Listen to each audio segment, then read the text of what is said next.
Thomas Paine, Thomas Paine, Thomas Paine, Sam Adams, Sam Adams, Sam Adams, Benjamin Franklin, Benjamin Franklin, Benjamin Franklin.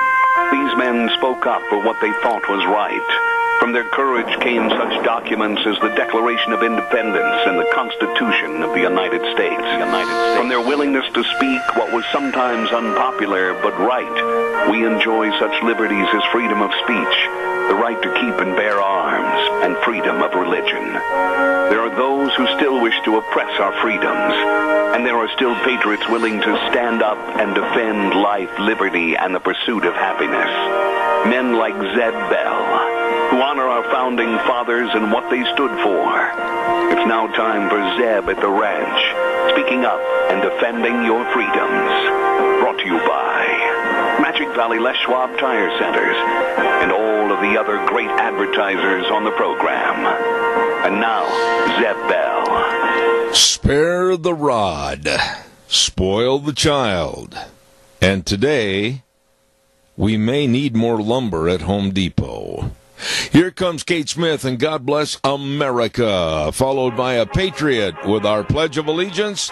Call in on a Wednesday. Good morning.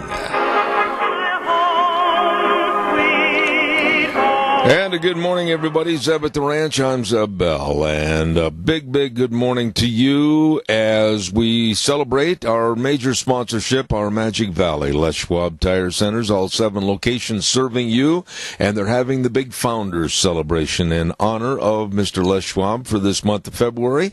And also some of our great advertisers like Burley Physical Therapy and Rehabilitation, 1263 Bennett Avenue, Suite 2 in Burley, and they are helping you get back to being you.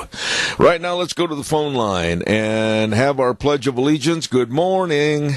Well, good morning, sir. Go ahead, Wheels. Of course. I pledge allegiance to the flag of the United States of America and to the republic for which it stands, one nation, under God, indivisible, with liberty and justice for all. Thank you, Wheels. And right now, let's go to the weather forecast brought to you by K&R Rental at 256 South and 600 west of Hebron. Right there, easy to find on the Burley-Paul Highway. And, oh boy, with these colder temperatures, they've got all the heaters you need to keep things from not flowing. I mean, the things are freezing up, and you got to be careful out there. So make sure you stop over to K&R Rental, check out all the heaters, all the tools, all the equipment you need to finish any job, and they've got the knowledge and expertise to help you find just what you need and are looking for. At K&R Rental, the number to call, 678-3122. Right now, here's the weather. Well, happy hump day. Scotty Cameron in for Gina Jameson and your Zeb at the Ranch weather forecast. Well, looks like some snow might be in the forecast again. Partly sunny today, expecting a high just about 29, and then for tonight, partly cloudy, a low of 15. Now, tomorrow, that's when the chance of snow going to be starting. About a 20% chance of that happening, a high of 32, 30% chance of snow for Thursday night with a low of 17. Now, on Friday, slight chance of snow, then mostly sunny, high of 29, partly cloudy Friday night, the low of 19, chance of snow again on Saturday with a high of 35. That's your Zeb at the Ranch weather forecast. I'm Scotty Cameron. Thank you very much. And right now, again, our thanks to K&R Rental, 256 South, 600 west of Hebron, and they have all the tools and equipment you need. Please remember, stop in on the Burley-Paul Highway or give them a jingle, 678-3122, K&R Rental. I want to say this real quick, and we're going to double up a little bit on our announcements of our great advertisers and sponsors. At 8:20 this morning on this program, we're going to have the Superintendent of Schools, Gaylen Smyer, on our program, and we're going to be discussing these alleged threats that have come in, and so he's going to be on the air at 8:20 this morning. I'm going to let him go through what he needs to talk about to you as parents and to you people that live within the district and this area, no outside phone calls. We're not turning this into a question and answer period as of yet. We will have them back on future programs. This morning, he's just going to address the issue and tell you exactly what he knows and what they think needs to happen and be done. So we're going to be talking about that in just a few moments. Don't forget our friends at Denny's Restaurant. And I want to urge you to come by for our lunch bunch, which is going to be on this Thursday, tomorrow, at 11:30 at Denny's Restaurant, 611 North Overland in Burley. And they've got another location, too, at 291 Pole Line Road in Twin Falls. It is America's Diner, and the menu choices are phenomenal. The food is delicious. The people that serve you, very friendly, folks. I urge you to come on in and enjoy the very best of food at Denny's Restaurant. Tomorrow we're going to be there for our lunch bunch, Zeb's lunch bunch, and we want to say thank you to Walmart, Smith's Foods, Handsome Mortuary, Stokes Groceries, Doug Martin, and Denny's for all the gift certificate giveaways for our lunch bunch tomorrow at America's Diner, Denny's. Also, real quick, as we're doubling up, I want to remind everybody about Ramsey Heating and Electric at 2600 Overland Avenue in Burley, and they're open at 7:30 in the morning till 5, Monday through Friday. All your heating, cooling, and electrical needs, they have it all, they've done it all, they've been to it all, so I'm telling you to please get a hold of them today. They've been in business for nigh on to 60 years, serving you, your business, your family. I urge you to give them a call. They are the best, open at 7:30 to 5 Monday through Friday, 678-0459. Ramsey Heating and Electric, serving you. I want to say a big, big happy birthday to a lady that has been so supportive of this program, and whenever we have a remote broadcast or anything, she's always there. One of the staunch lunch bunchers, and I just wish her a lot of health and a lot of happy days. Dorothy Silcock is celebrating a birthday today, and Dorothy, you are very much appreciated and loved at this program. Thank you very much for all you do. The Candy Lady, that's how I like to call Dorothy, the Candy Lady. She makes outstanding candy, and I just want to say thank you, and Angel Food Cake too, by the way. I want to say thank you to her. A lovely lady, Dorothy Silcock, birthday today. Again, we're kind of gathering up things here a little bit, and we're going to have Superintendent of Schools Gaylen Smyer on the air with us momentarily, so stand by for that. I want to remind you, too, all seniors, I just don't even want to know what a lot of you are going through living alone, the loneliness factor, and all the safety hazards of being at home alone, maybe climbing up and down the stairs, whatever the case might be, not fixing the best of meals, proper nutrition, and above all, missing your medication. I'm telling you, you better be careful. You better take aware of where you are, what you're doing, and then call Pomerell Place, a place for senior living at 1301 Bennett Street in Burley.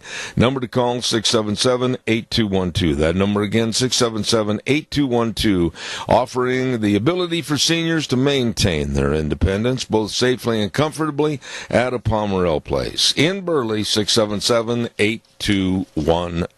Wonderful, wonderful, nice people in there. As you may or may not have heard, a man that I have the utmost respect for, and I mean that. I remember growing up that my mom and dad, when there was an evangelical gathering on the television or whatever, and this man was speaking, we all tuned in and listened, and that was Billy Graham. Reverend Billy Graham passed away, and he was 99 years old. And as I said, we used to watch all of his broadcasts. He was a dynamic speaker, and he could deliver a sermon like no other.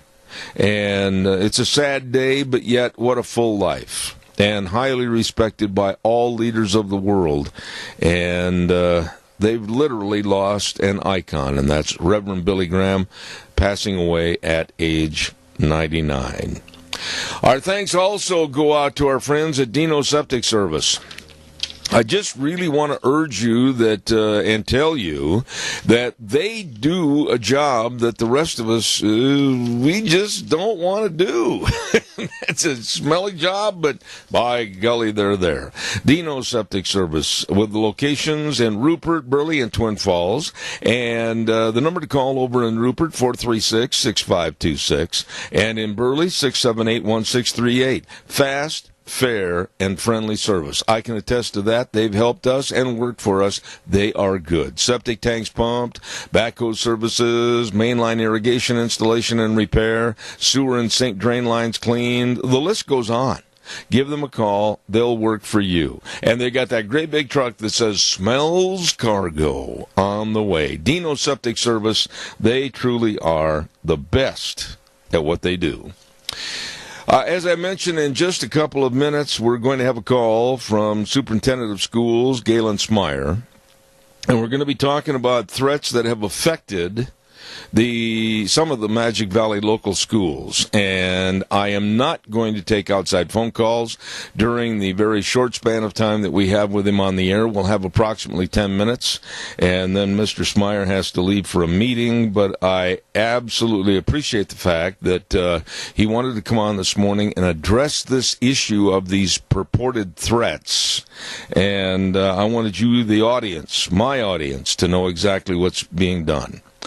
Another thing, too, that I want to remind you about, if you're a little bit on the recovery side from maybe a surgery or an accident or whatever, and you're feeling a little bit of pain and stiffness, well, I know the place to go, and that's Burley Physical Therapy and Rehabilitation at 1263 Bennett Avenue, Suite 2 in Burley. Absolutely, with Nick Greenwell and all the physical therapists. They are the best at what they do in their field. Absolutely.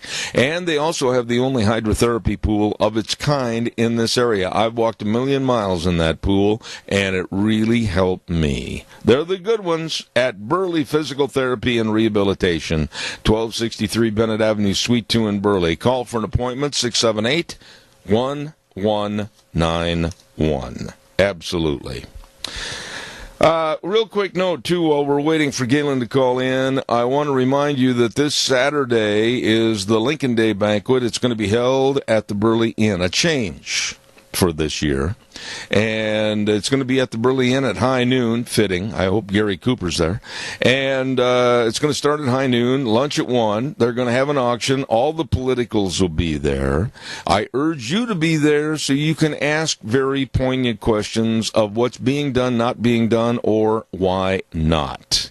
Tickets at the door, $25, and we'll see you at the Lincoln Day Banquet this Saturday at the Burley Inn. Sir? Yes, sir. I have Superintendent Gaylen Smyer on the phone. Thank you very much, Wheels. Appreciate it. And a good morning, Gaylen. How are you?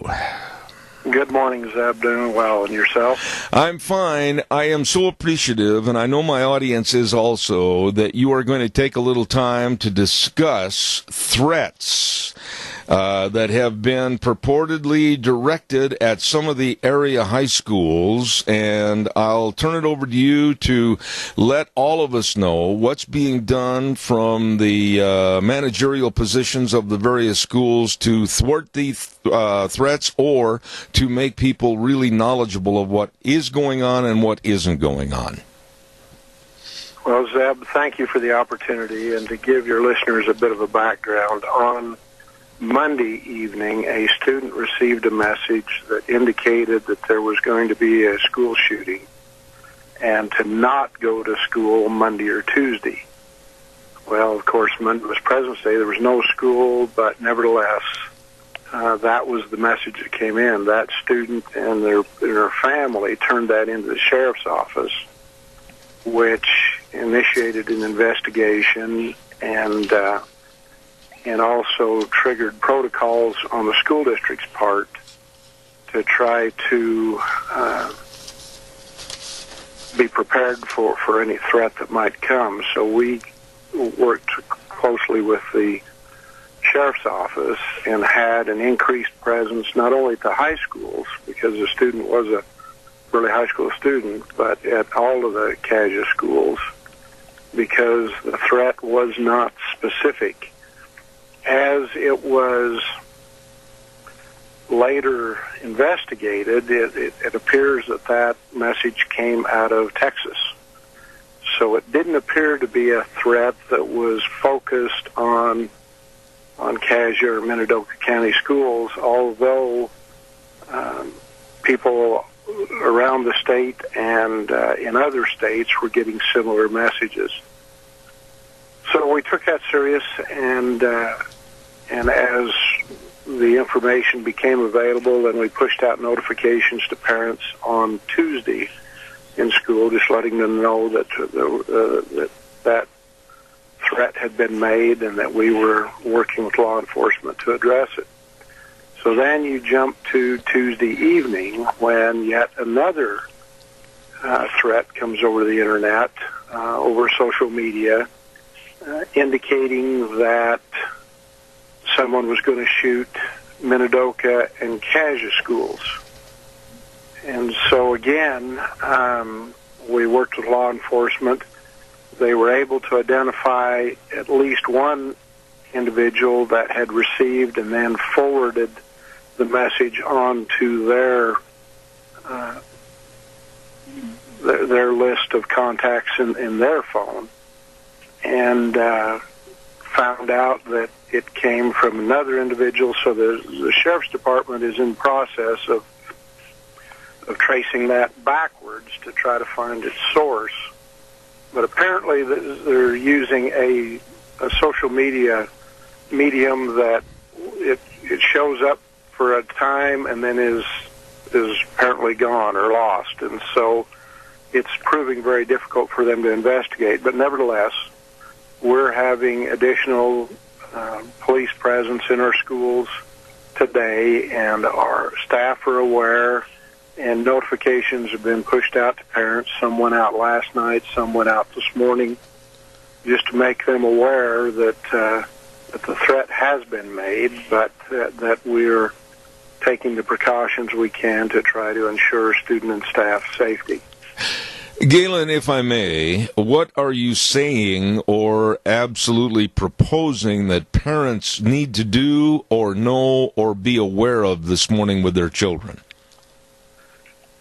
Well, it's floating out there in social media. One of the things, the only way we're going to get on top of this is, I personally believe it's a hoax, but nevertheless we have to take it very seriously, as does the sheriff's office, and they've dropped everything else and are working on school safety right now, and I appreciate and applaud that, but I know that they had other things that they needed to be doing as well. And so if it is a hoax and it's being perpetuated, having parents be aware that these kind of things are occurring, and to be talking to their children that something like that comes in, let's report it, but don't be forwarding it. Don't be part of the problem, be part of the solution. The other thing in the back of my mind, just on the heels of the shooting in Florida, as parents, if they will make sure that their children don't have unrestricted access to firearms, right, and that would just prove to keep everybody safe. I'm not anti-gun. It's used properly. They're recreational. They're for sporting, and they have a lot of applications, but they have been misused. And in virtually every instance, they've obtained those weapons from someplace where people, if they'd have been more closely guarding the access to those weapons, it may have deterred some of their ability to perpetuate those heinous crimes. The other thing is just to be aware of what your children are doing, and I remember the one in Colorado, the parents hadn't been in that child's room, and once they, for an extended period, once they went in there, it was clear that they were disturbed and were working on some sort of a plan. And so it's an awareness issue. We have to look out for each other, and we're working diligently, hand in hand with the sheriff's office, to try to make sure the conditions are as safe as possible. But we need the cooperation of parents and others who may see something out of the ordinary or hear something out of the ordinary and not be afraid to report those kinds of things so that we can follow up on them. I may sound harsh when I say this, Gaylen, but I'd like to have your response. If you don't agree with me, please tell me. But I think this is a critical time now for all parents to become much more cognizant of what's going on in their child's world with all the social media, etc. And I would say it's extremely past time to acquaint themselves with what's going on with their phones, etc., and just basically have a good heart-to-heart with these kids to let them know how serious this situation is. Do you agree? I agree with you completely, Zeb. And I know many families, when it gets to be about 9 o'clock at night, they gather up all their children's devices and put them in a drawer, and that's where or put them in a charger, and that's where they stay until the following days. But because a lot of these things are just promoted all through the evening. Text messages can come at 2 a.m. in the morning, and that's disturbing, and you don't know. And parents need to pick up their phone, show me what's going on in your life. So you look at a few text messages, you have some idea of what's going on in their child's life. And some people may find that intrusive, but as parents, we've got an obligation to help our children navigate through things for which they may be less capable of navigating themselves. You mentioned earlier in our conversation about the employment of the police, and really they have so many things and other items of which they have to address. This is really a bind on them, if you will, of having to check this out, make sure. You cannot take anything lightly today, and I'm sure this is a real tough effect on the police and also the schools. And there's one other issue I want you to address. How in the world, with all that we've said this morning, can you address and or possibly stop the copycat personality that just does this to support their ego? That's the difficulty, Zeb, is trying to enlist students and parents to help us put a stop to that, because you get a message and it says forward it to everybody because this is going to happen. A lot of people will do it I want my friends to be warned, but at the same time, it's just perpetuating something that we're trying to get stopped and get contained and potentially identify the source and be able to deal with that individual. So it's a very huge web, if you will, of connectivity that these people have, and social media has just made it so much more difficult. And they've developed applications and so forth that are trying to evade detection, and so people are going to a lot of trouble to be able to promote these things and do so anonymously, or what they hope is anonymously. But it's stirring up a great deal of turmoil and difficulty for everybody else. Let me ask you one final thought here, Gaylen. What would you suggest to parents or anyone that has an intercept of one of these messages? What's the protocol to notify the schools first? Is there a number to mention, or notify the local police? Please tell me that. Well, if they get something like this, if they'll contact the school district office, which is 878-6600, or call the sheriff's office. But a lot of the calls that they're getting are just questions, what's going on? And that's why I'm hoping that you're allowing me to come on this morning will help people understand what is taking place, so they won't need to make those calls. But the calls that they are looking for is people with information that maybe would help us find a solution to the problem. I want to say thank you very much. You've always been so helpful on this program. Superintendent of Schools, and that's Gaylen Smyer on our air. I certainly hope this problem can be stopped, and if there's anything more we can do, call immediately. We'll put it on the air. Very Very good, Zeb. Thank you, and thank you to your listeners. Thank you very much, sir.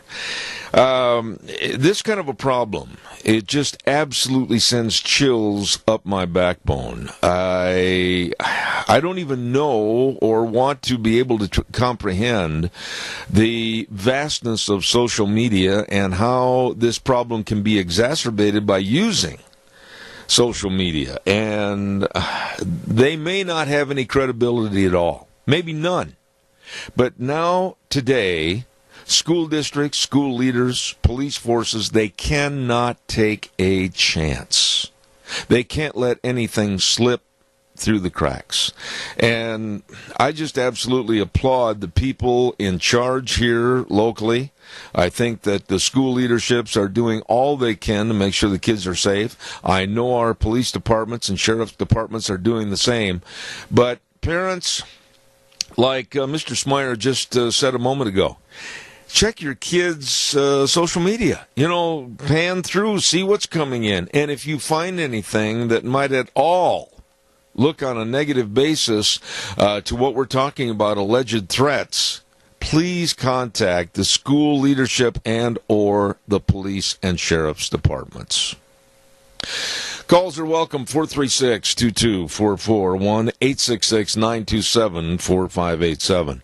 On Mondays, we give away a dozen cookies to Sophie's Chatterbox. Oh, what a delicious restaurant they have, and a fantastic bakery. I mean, they can bake anything, bread and pies, cookies, all the desserts, and now they're even making wedding cakes and catering weddings, and believe me, I've seen a picture of their wedding cakes. Wow, they are really something.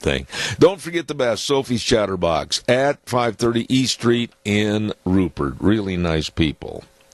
All right, callers, come on, give me a call. Certainly there has to be some conversation about this, and I hope you will call at 436-2244, 1-866-927-4587. Barry Equipment and Rental, Sales, Service, and Power at 159 West Highway 30 in Burley with my old buddy Juan, the old football coach, and at 465 Addison Avenue West in Twin Falls with Eli, and up in Nampa. I mean, Barry Equipment and Rental is Idaho's premier Bobcat and Doosan equipment sales, service, and parts rental dealership. They've got everything right there, equipment rentals and retail equipment sales, and they'd like to serve you. Don't know how to run the equipment? Don't worry about it. They got a big sandbox out behind. They'll teach you. At Barry Equipment and Rental, Burley, Twin Falls, and Nampa. All right, your turn. Give us a call, 436-2244, 1-866-927-4587. Caller, good morning. You're on the air. Thank you. Good morning, sir. Yes, sir. That was a good interview. Thank you. But you remember when schools become gun-free zones? Was it in the 90s? Well, it was right, basically the big push, and I'll stand corrected if somebody has better knowledge than I do, but it was right after the basics of Columbine. And one of the students that was at Columbine during that horrific event went on to be and is now a legislator in the Colorado Congress. And he was on television this morning, and this young man absolutely brought up some good points about how, and I'm just going to come right out and say it. I'm very blunt. I'm very honest, Doug. You can criticize me if you want, but he would like to propose on a bill that he's got going through the Colorado Congress to not allow any gun-free zones because they are absolutely a welcoming mat for problems and trouble. Exactly. Yes, it come in the 90s. Bill Clinton done it, and that's when they done the assault weapons ban, or as they call it, assault weapon. And then it went for 10 years, and they're studying to see if it helped reduce violent crime. And the U.S. government come up and said, no, it did not. There was no reduction in violent crime because of this ban, so they quit the ban, but yet they kept the gun-free zones in the school. You know, I'm going to be very honest with you, Doug. There has been some criticism leveled at me because of my thoughts on having armed capable, highly trained guards at the schools. Some of the people said in unnamed telephone conversations that I was nothing more than a Gestapo leader. Some of the calls criticized me. I honestly think that we need to do all that we can to protect our kids, and if we're going to protect people at airports, we're going to protect people at courthouses, why should our schools be any less? Exactly. That's exactly it. I'm for that. I watched that legislator in Colorado. He's the minority leader out there, Republican. Yes. And I watched that, and he's very, very smart, and he's been through it. He knows what will fix it. Well, and I listened to him also, and I do have quite a bit of paperwork on it that Deanne helped me find, but I think his proposal makes sense. And I've got another call coming in. I don't mean to short you, but I want to give everybody ample time to respond on this issue this morning, because I want to give kudos, and I mean this when I say this, to our law enforcement in this area and also our school leadership. They are doing all they can to make sure our kids are safe. Exactly. And just real quickly, I always hang a flag outside my shop on facing north on El Fresco Road, but I am going to be looking for a flag with the blue stripe. And I dare anybody tell me to take it down. God bless you. And, Doug, I appreciate your comments, and thank you for calling in. Let's take care of our seniors. All right, sir. Thank you very, very much. Caller number 2, you're on the air. Thank you for your call. Good morning, Zeb. You know, it's really sad that these things continue to happen, but it looks to me like, there were so many red flags out there, and the FBI, I'm sorry, but the leadership in the FBI has been so corrupt that I'm afraid they really, if you get right down to it, when you see the actions, they're really doing what they can to undermine our great constitutional republic and the due process of law. And so by not heeding these warnings, and the police even locally, how many times do you make a trip out there without going out there with a search warrant to find out what the heck's going on in that house? Yeah. And things of that nature. Well, let me jump in on you here for a minute, and I think you'll agree with me, and if you don't, that's fine. We'll arbitrate. When you say undermine, that's an all-encompassing statement that makes people think that all the FBI is not doing their job. That's not true.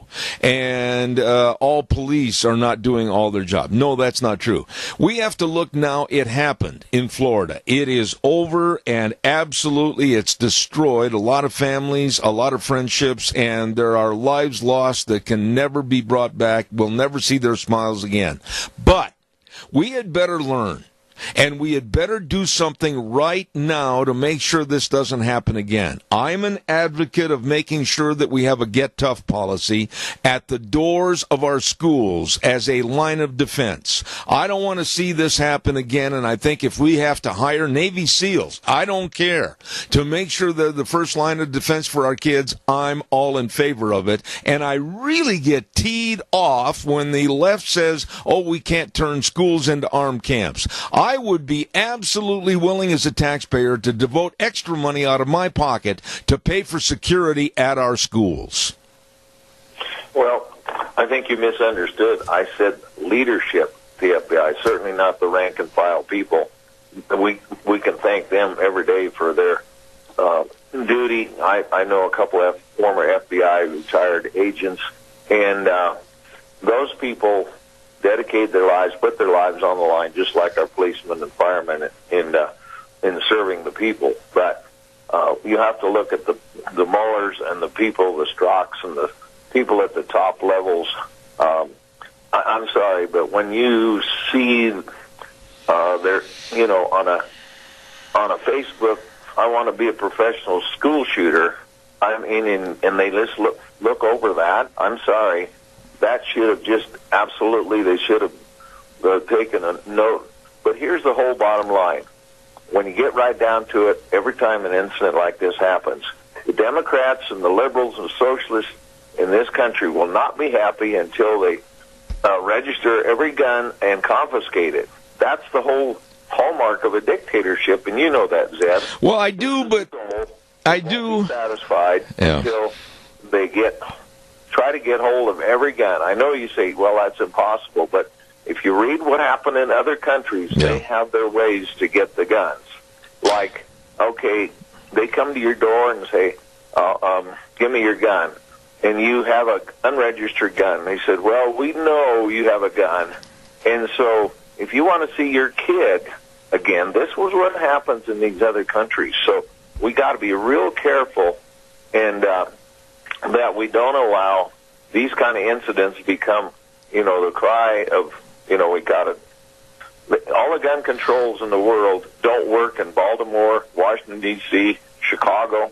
The murder rate's the highest where they have the highest amount of gun control. Okay. You know that. All right, but I'm going to jump in here because not only because I've got a commercial to do, but I also want to wrap up our conversation by saying this. My concerns are twofold today. Primarily, my concern is for the safety of our kids, the safety of our teachers and school administrations, and yes, the safety of our police forces.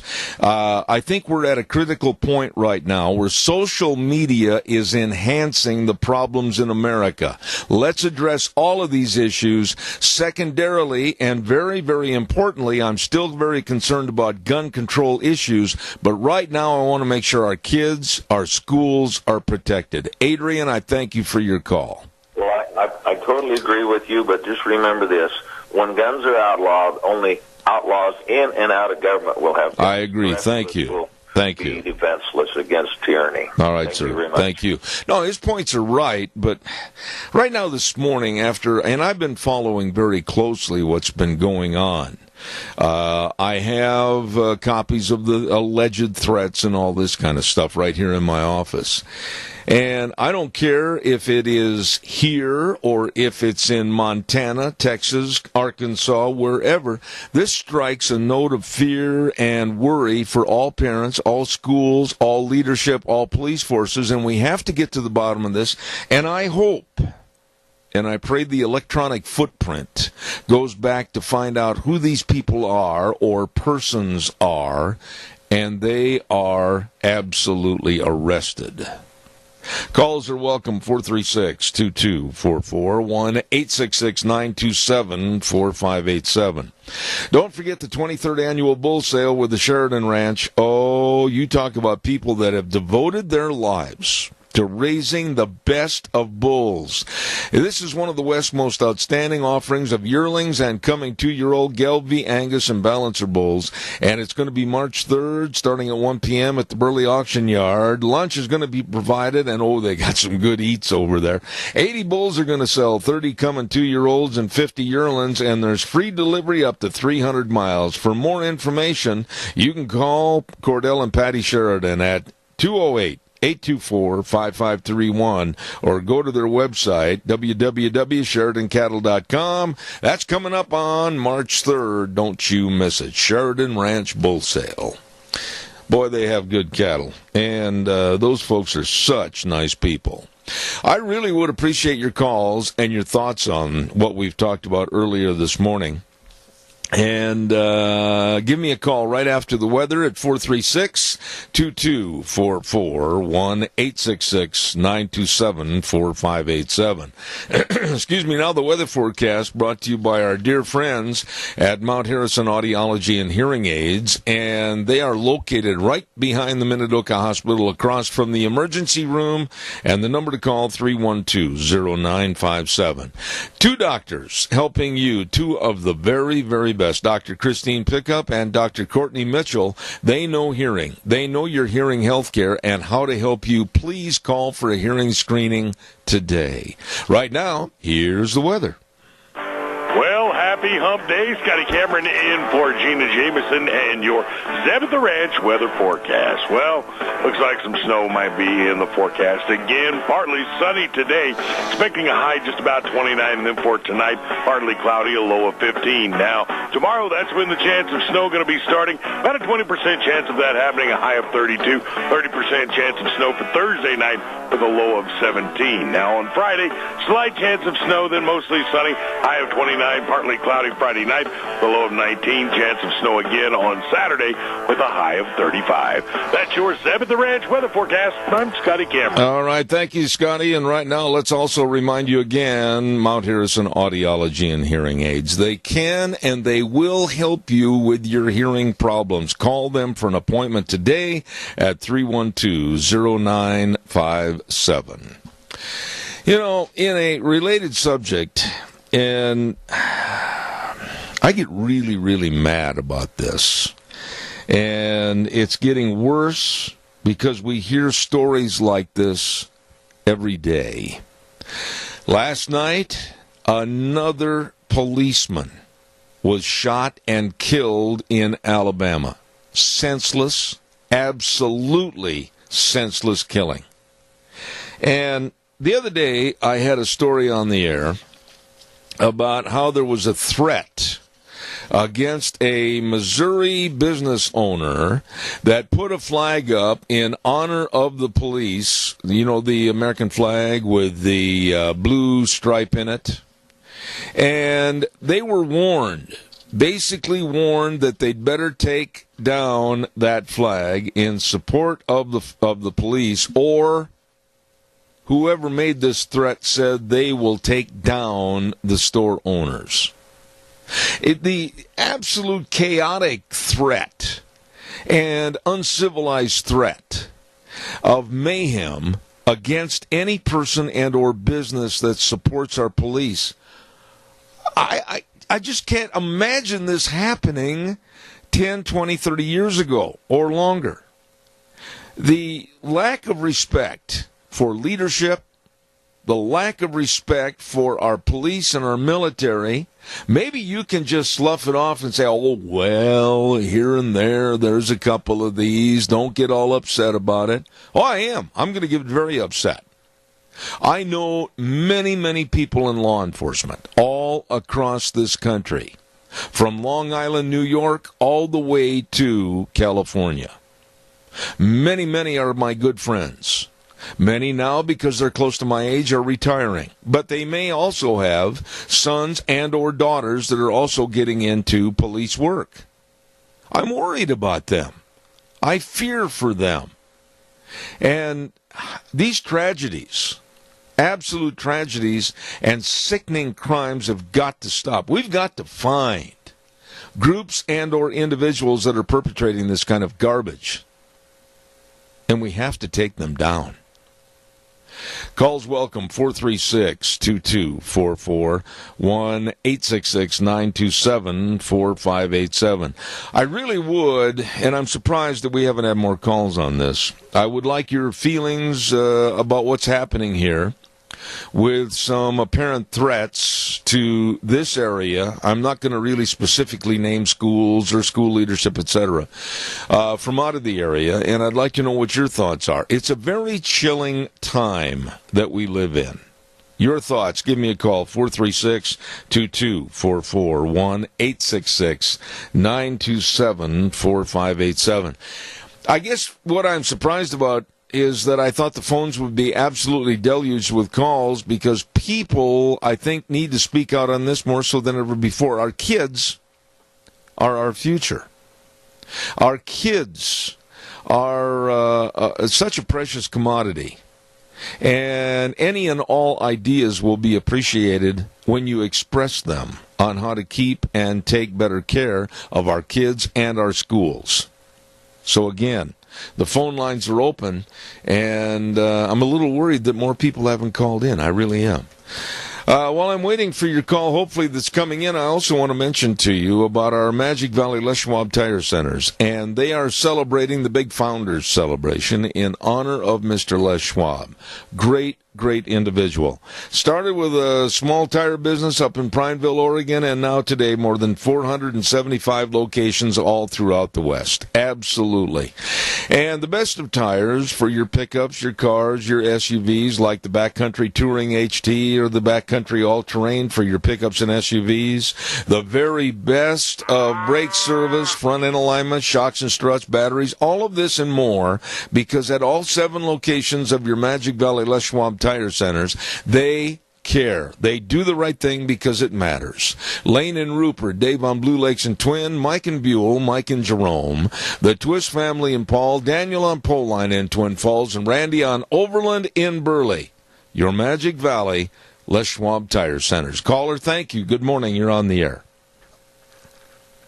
You know, Zeb, when it comes to our children, you know, the first thing we've got to do is remember we've got to be responsible for our own children and not nose our business into somebody else's. But, you know, when I was a kid, my mother, I remember she would play Billy Graham, and she says, do not touch that TV. And she was serious. And so, you know, throughout my life, if Billy Graham was on TV, it was on, and you did not, you know, her home was her castle, and you respected it. You washed your feet. You were respectful. You never used foul language. And, you know, and if she was doing something, if we were watching TV and she didn't like it, she would take metal scissors and cut the cord. I do not know how she didn't get shocked. Well, what point are you going to, Randy? Make your point, please. Well, you're talking about our children. Yeah. Okay, and you know, if you don't have mothers in the house, and throughout our nation, there is such chaos with parenting. They're distracted. They're on their phones. They're trying to be young when they're old. I don't know. You know, like the shooter down in you know, his mother died. His parents didn't care. You know, I mean, you know, without the structure of the home and a parent, at least a mother, hopefully a father, this is chaos. And that's the point that should have been made, and I'm glad to hear you make it. I think, and if this offends some parents, if it offends any kids that are out in the audience listening, I don't care.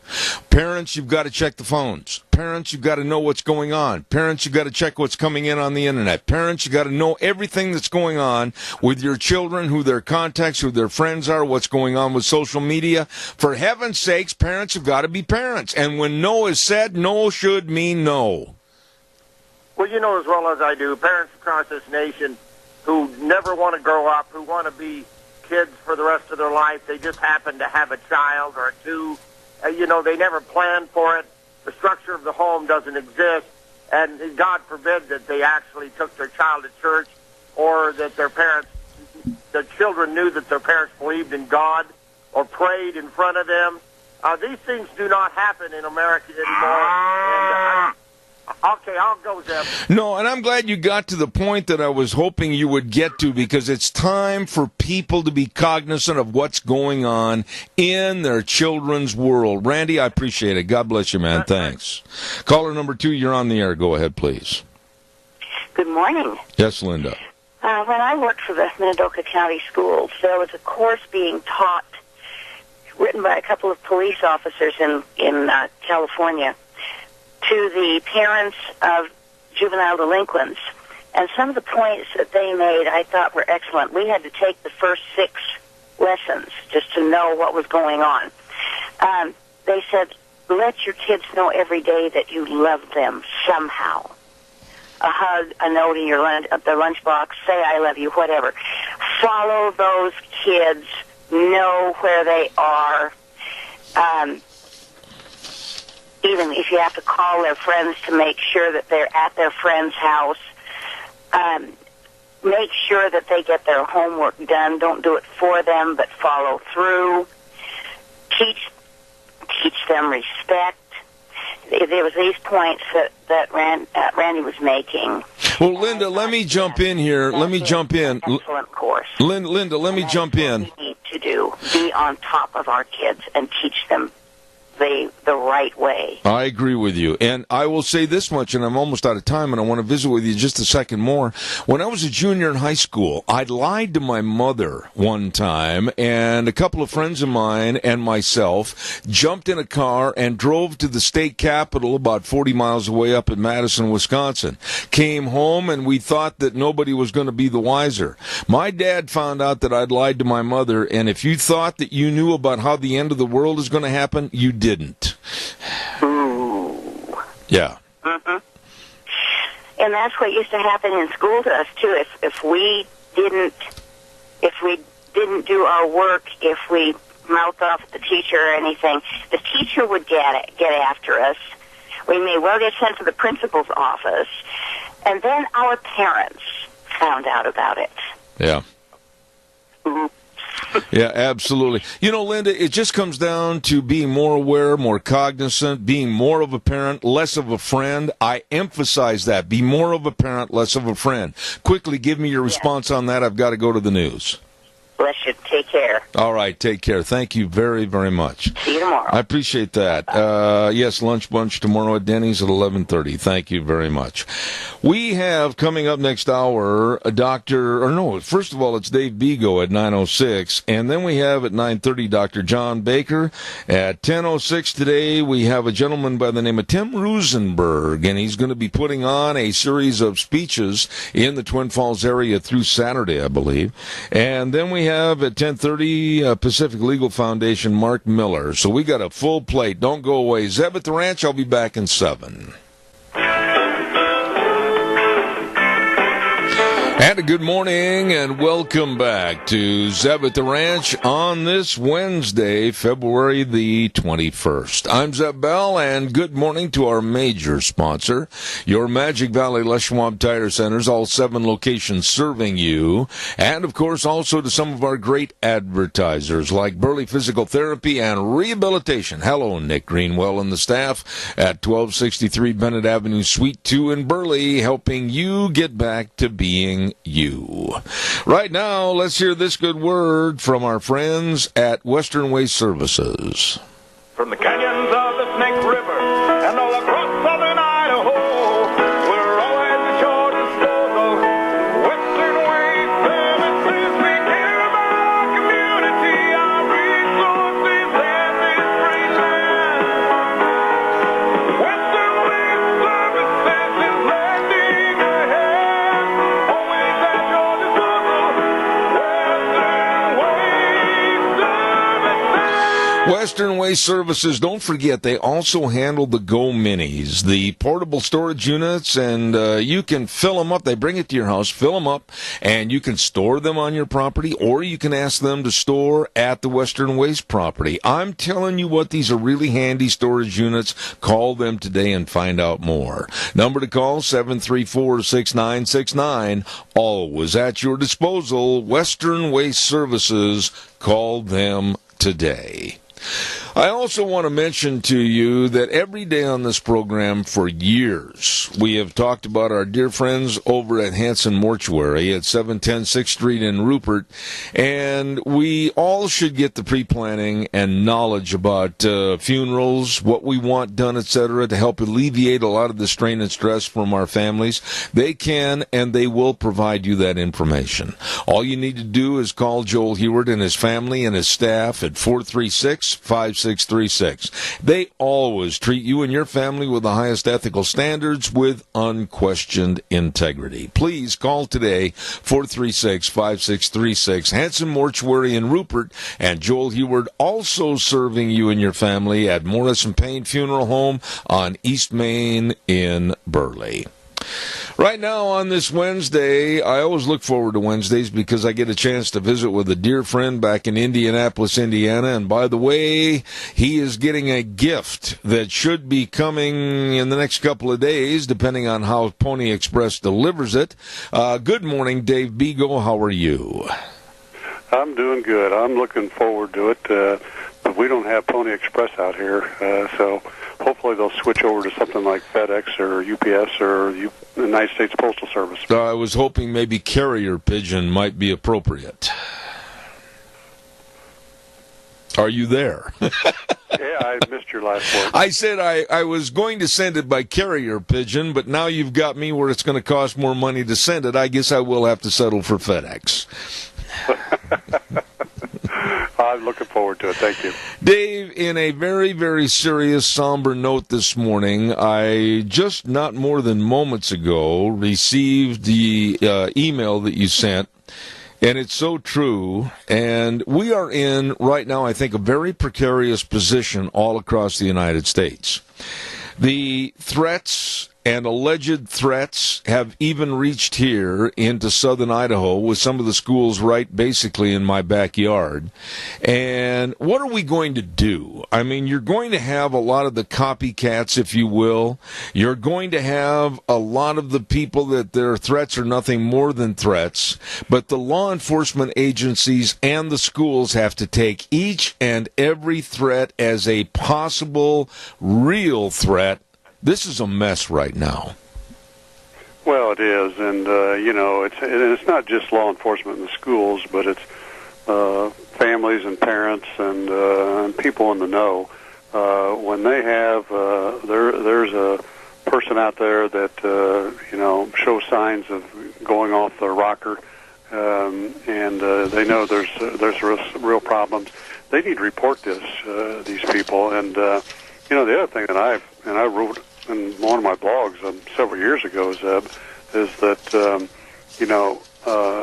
our laws need to change so that doctors and psychiatrists can report people that they're concerned about could do things like what happened down in Florida. And we have to wake up and quit being try to be so nice all the time if we're going to save people's lives and keep people in line. Because the truth is if we do get these people in a position where they're getting help and they're being controlled and contained, they're going to come out better in the long run too. And but we have too much of this nice stuff going on in this country anymore. One of the concepts that was brought out by numerous callers in the first hour, and I brought it up when I was talking to the superintendent of schools for Cassia County, Dr. Gaylen Smyer, is that parents need to be much more aware of what's going on in their child's life, what's going on with their social media, and quite frankly, forget the friend basis and start being better parents. Wouldn't you agree? Oh, absolutely, and that's part of what I was trying to say. Is that we got to have people get involved from all walks of life when they know that there's a person out there. I mean, look at it. Going back to Columbine, Colorado. I mean, same thing out there, and the other ones we've had around this country. And if people would have woke up and been on top of things, these things could have been prevented. It's not about guns. It's about people. Dave, what are your thoughts? And I don't mean to put you on the spot, but after all, you're on here. We're talking about politics every day. We're talking about events. Caller, I'll be there in a minute. Stand by. But I honestly think that the gun-free zone atmosphere is actually a welcome mat for problems. What are your thoughts? Oh, absolutely. And you look at cities like Chicago, who are gun-free zones, and they have more shootings and killings in a month than most places in the country have in a year or two. And that has nothing to do with people. We have to respect our Second Amendment rights, and people have to have the ability to protect themselves. But do I think we could change some things? Yeah, I think, stricter background checks and things like that, and look at maybe getting rid of things like AR-15s or stuff like that, except maybe in special circumstances, but people have to qualify. But the other big area, Zeb, that's really bad, and this happened because the Obama administration there's so many illegal guns coming across to the border. Right. And even though it's been cut down, they're still in this country now, and they're still trickling across the border, that people are picking these things up and kids are picking them up on the black market. I agree. We have a caller with a question. Go ahead, caller. Quickly, you're on the air.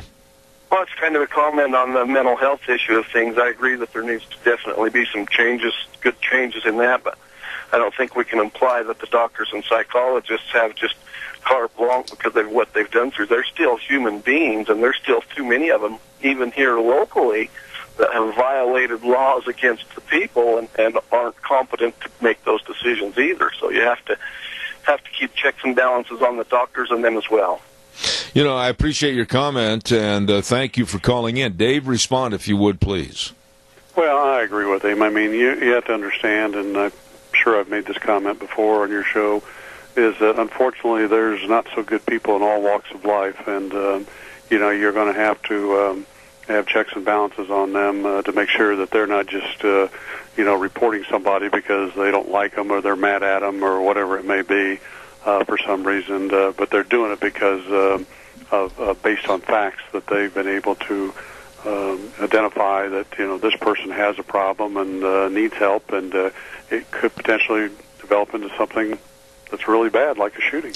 Let me ask you this. Earlier this morning, much earlier, at about 4 a.m., when I woke up and turned on the news to catch up on what's going on, there is a thought or a proposal to raise the minimum age for the ability to buy guns. In other words, there were people talking about raising it to 21. And I listened to a bunch of commentators on this. The discussion went on for about 15, 20 minutes.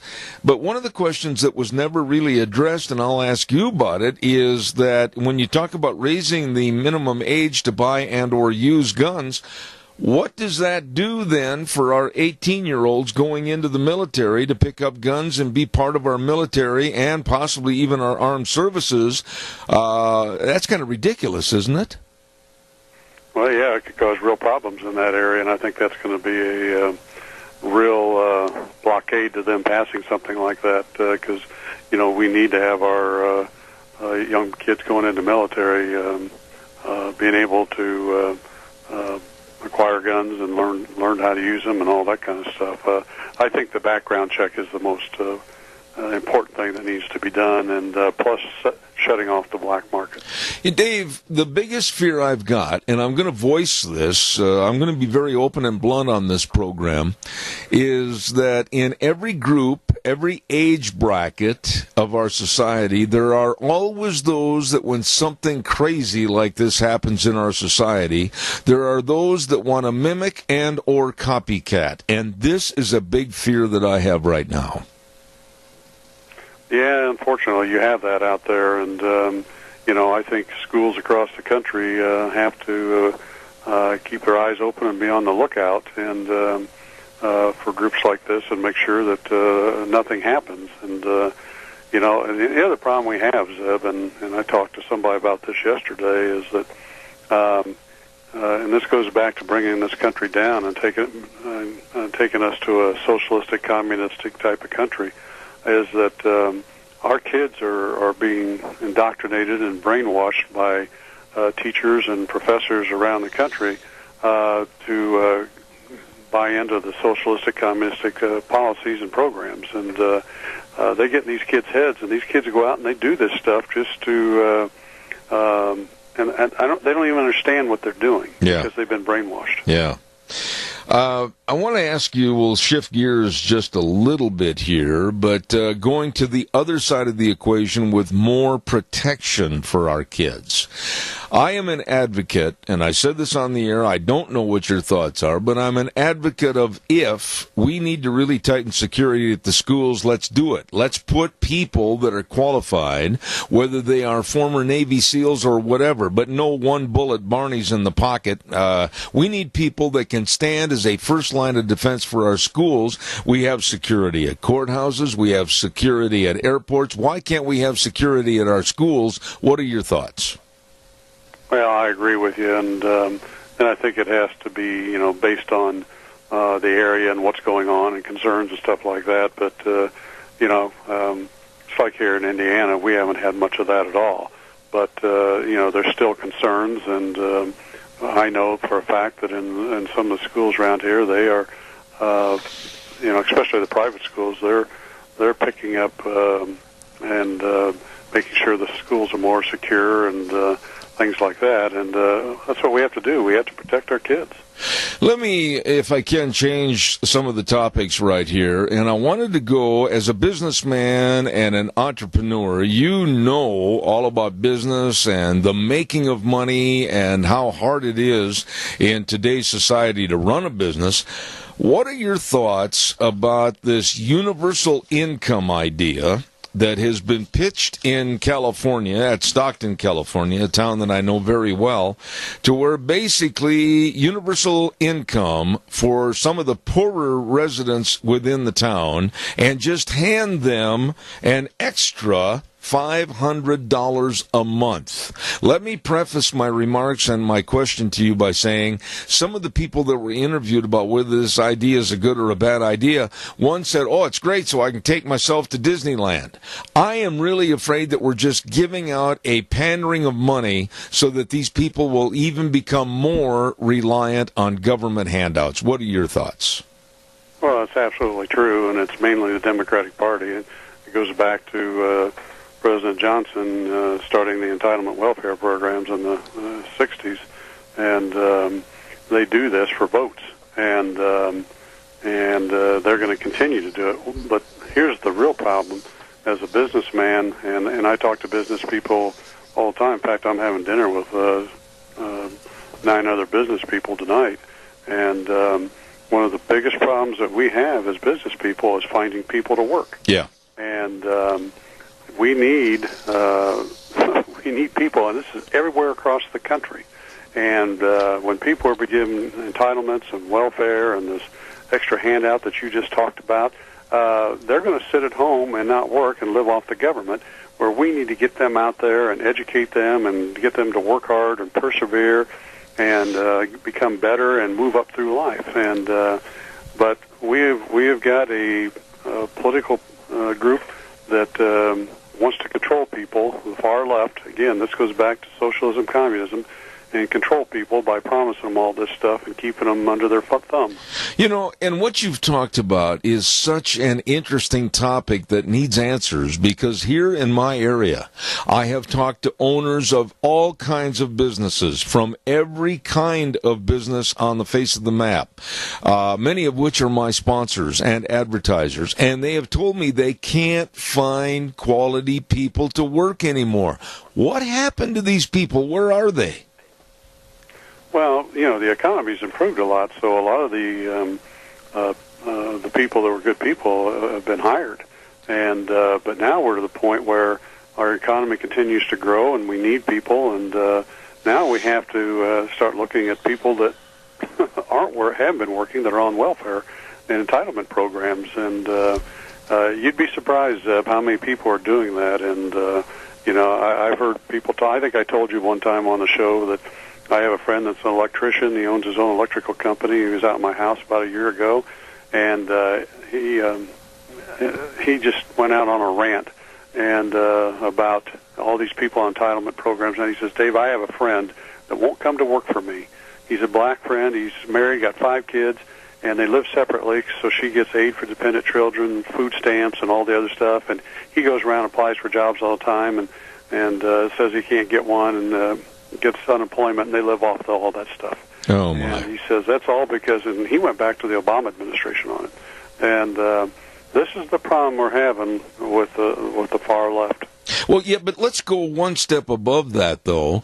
And recently, the governor of Kentucky came out, and he's joining some other states that are making a movement and making their presence known that they want to cut back on Medicaid costs because they're going to start really investigating who is able-bodied, who is able to work, who needs to get up off the couch and go to work before they get their benefits or a cutback in their benefits. This, I think, is a step in the right direction. Oh, yeah, and we're looking at it here in Indiana, too, and those things need to be done. And, you know, people, before they receive benefits, they need to be approved, and they need to go through a strict process in that. And even Indiana, they're talking about here, even if you do get some benefits, that you're going to have to do some work on anyway. Yeah. And so I think some governments and states are waking up and going in the right direction. Dave, and here's the other thing, Zeb. You know, the far left and, you know, a lot of states like California and New York and up in Chicago, Illinois, you know, they're pushing for minimum wage increases, you know, and the SEIU, the union I fought, is behind a lot of that. They're fighting for 15 in that. But wages are actually exceeding that and going up. Yeah. Faster than minimum wage laws because guess what? The free market capitalistic society is working. Absolutely. Dave, what do you tell people that complain and say, well, we can't take their benefits away? Oh, these poor people, they've got to have their money. Oh, the poor families, they're going to be destitute. I think it would be cost effective, and I've said this on the air, on a city by city, county by county, state by state basis. You go through, I think it's going to save the states. I think it's going to save the different categories a lot of money if we find out who the deadbeats are and throw them out. Well, yeah, and it's going back to the immigration thing. There's so many people that are here illegally that are being paid under the table, and on top of it, they're getting they go and get food stamps and other entitlement programs and stuff like that. And it's time to clean up all that stuff. And we need politicians with backbones and understanding that these are things we need to do. The problem is that we have too many people on both sides of the aisle that they want to be in politics all the time. Mm-hmm. And that's why, again, I've said this before, we need term limits. People need to be involved in government only for a certain period of time, and then they got to go back to the private sector. If we do that, we'd start moving forward on some of this stuff. Absolutely. Dave, another point real quick I wanted to bring up this morning. I was listening to and reading about a special news item about how small business in this country is on the uptick, and small business owners are more excited now than they have been in the last 9 to 10 years about the optimism in this country. What are your thoughts? Oh, no, that's what I'm hearing all the time. And like I say, business people, business is growing and looking, the big thing now is finding people to help grow. Yeah. And, it's, I think with the tax breaks and other things that we see going on, the drop in regulations that the Trump administration is working on, and we're going to see more, it's going to allow the free market society really grow. And I think business people see that, and they're excited about it. Let me ask you one final thought right there. Left isn't, though. Let me ask you one final thought right there. What about the kids, the juniors and the seniors, and the going maybe to college freshmen? Don't you think that in the school systems right now, whether it's your business, your industry, or the plumbing or the electric industry, whatever it might be, there needs to be more of a concentrated effort to let these students know that not everybody is college material. Not everybody has to go to college to be successful, and there are many trades in this country right now that are begging for more new people. Well, absolutely, and we used to have years ago more trade schools than that, and that's where Obama came in, and we need to get back to having trade schools and that, and kids coming out of high school and that who aren't interested in college, that's really not their path. Go to trade schools and learn. We own a manufacturing company too. And we're having a hard time finding skilled trade kids, younger people, to come in and work. And it's sad because we have people that are retiring. We've got some guys working that are in their late 60s and they're ready to retire. And it's hard to find kids or young people that have been trained in those type of skills and are ready to come to work. Well, okay, and I don't mean, I'm almost out of time, but I don't mean to sound simplistic when I say this, but how in the world are we going to reinvent the wheel to reinvent the work ethic? Again, I think you have to take away that welfare entitlement program so people have no choice but to go out and work. Amen. Good conversation this morning to a dear friend, and I know he's going to be standing at the doorstep waiting for that box to be delivered. I can just see his anticipation in his face. Dave Bego back in Indianapolis. God bless you, my friend. Well, thank you, and please share the picture of the T-shirt I sent you with your audience. Wait a minute. T-shirt? What are you talking about? You don't know that? I said your wife saw it. It says, let me tell you real quick with your audience. It's a T-shirt a picture of one that was sent to me by my high school basketball coach. And on the front of the T-shirt it says, "Dear God, why do you allow so much violence in our schools?" Signed, a concerned student. And below it is the answer. It says, "Dear concerned student, I'm not allowed in schools. God. Amen. Amen. God bless you, my dear friend. I'll look forward to next Wednesday. Dave Bigo, thanks. Thank you. All right, buddy. Wow. Good conversation with a very, very interesting man, entrepreneur, great businessman, and, of course, author, Dave Bigo. I've got to pay some bills here real quick, and I want to remind you about all that's going on over at Lee's Furniture, Floors, and More at 459 Overland in Burley. You know, if you need to spruce up your house a little bit, Bunky, they've got the largest and the best selection of floor covering in the Magic Valley and the Cassia County area. I'll tell you what, carpeting for your living room, hallways, and bedrooms, you can buy 3 different grades, $69, $89, or $99, interest-free. Oh, I'll tell you, that's the place to go. Spruce up your house with Lee's Furniture, Floors, and More. Great selection of furniture, tables, chairs, couches. Always they have the great flooring. Jeff and the crew at Lee's Furniture, Floors, and More. 459 Overland in Burley. Really, really good people. And when we talk about good people, that means, and it leads me right up to our friends at Let's Ride, 270 Highway 24 between Rupert and the World. I was really shocked when I had to apply for my new licenses on my four-wheelers. We bought those over 9 years ago, and I keep them really serviced up and running good. Oh, we have had a lot of fun. Thanks to Let's Ride. Absolutely. Nick and Randy, the whole crew, open Monday through Friday, 9 to 6, Saturdays, 9 to 4.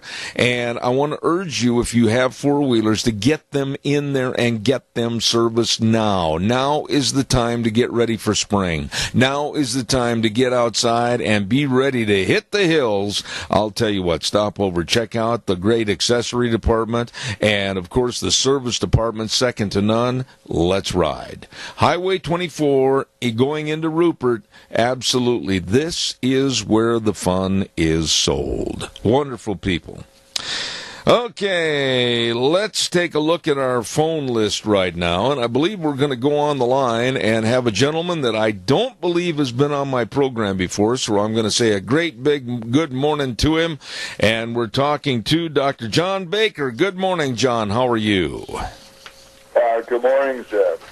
You know, John, it's a pleasure to have you on the air. In Idaho. You're in Idaho, right? Yes, I am, and right now it's a little chilly. Where are you, sir? Right now I'm in Phoenix. It's not that warm, but it's a beautiful day anyway. You know, and it's interesting, every year my wife and I try to go down into the Wickenburg area and spend about 3 to 4 weeks. This year we could not go, so you do, in the winter months, live in God's country. No, I'm just visiting here. I live in Florida. Well, that's still a very nice place. Very nice place. John, you're the author of How to Get Illegals to Go Home. I cannot wait to hear your thoughts. I am calling them, like you, illegal aliens. They are illegal being in this country. They are alien. They are not citizens of our country. And I'm sick and tired of being corrected by the liberal left and saying, oh, well, they're just undocumented workers and they're trying to find a better life, and open the floodgates. As a taxpayer, I've had enough, and I'm fed up. Go ahead. You take it from there. Okay, first of all, I have to say, nothing I say reflects the opinion of the university where I taught for years, LSU. So, with that having said, first of all, you should insist on the term alien because under the immigration law, they're not immigrants. The only people who are immigrants are those who are legally on the road to citizenship. So we have citizens, we have permanent residents. Those are American nationals. Everyone else is an alien. An alien is not a pejorative term. If you go to Canada from Idaho, you're an alien in Canada. So that's the issue is not the terminology. Plus, this whole thing with Dreamers and DACA is about children brought here. And the term undocumented worker doesn't fit them at all. So it's a word game that people are playing to manipulate instead of dealing with reason. Okay, with the DACA, and stop right there if you would, Doctor, and explain this to me a little bit more, your thoughts.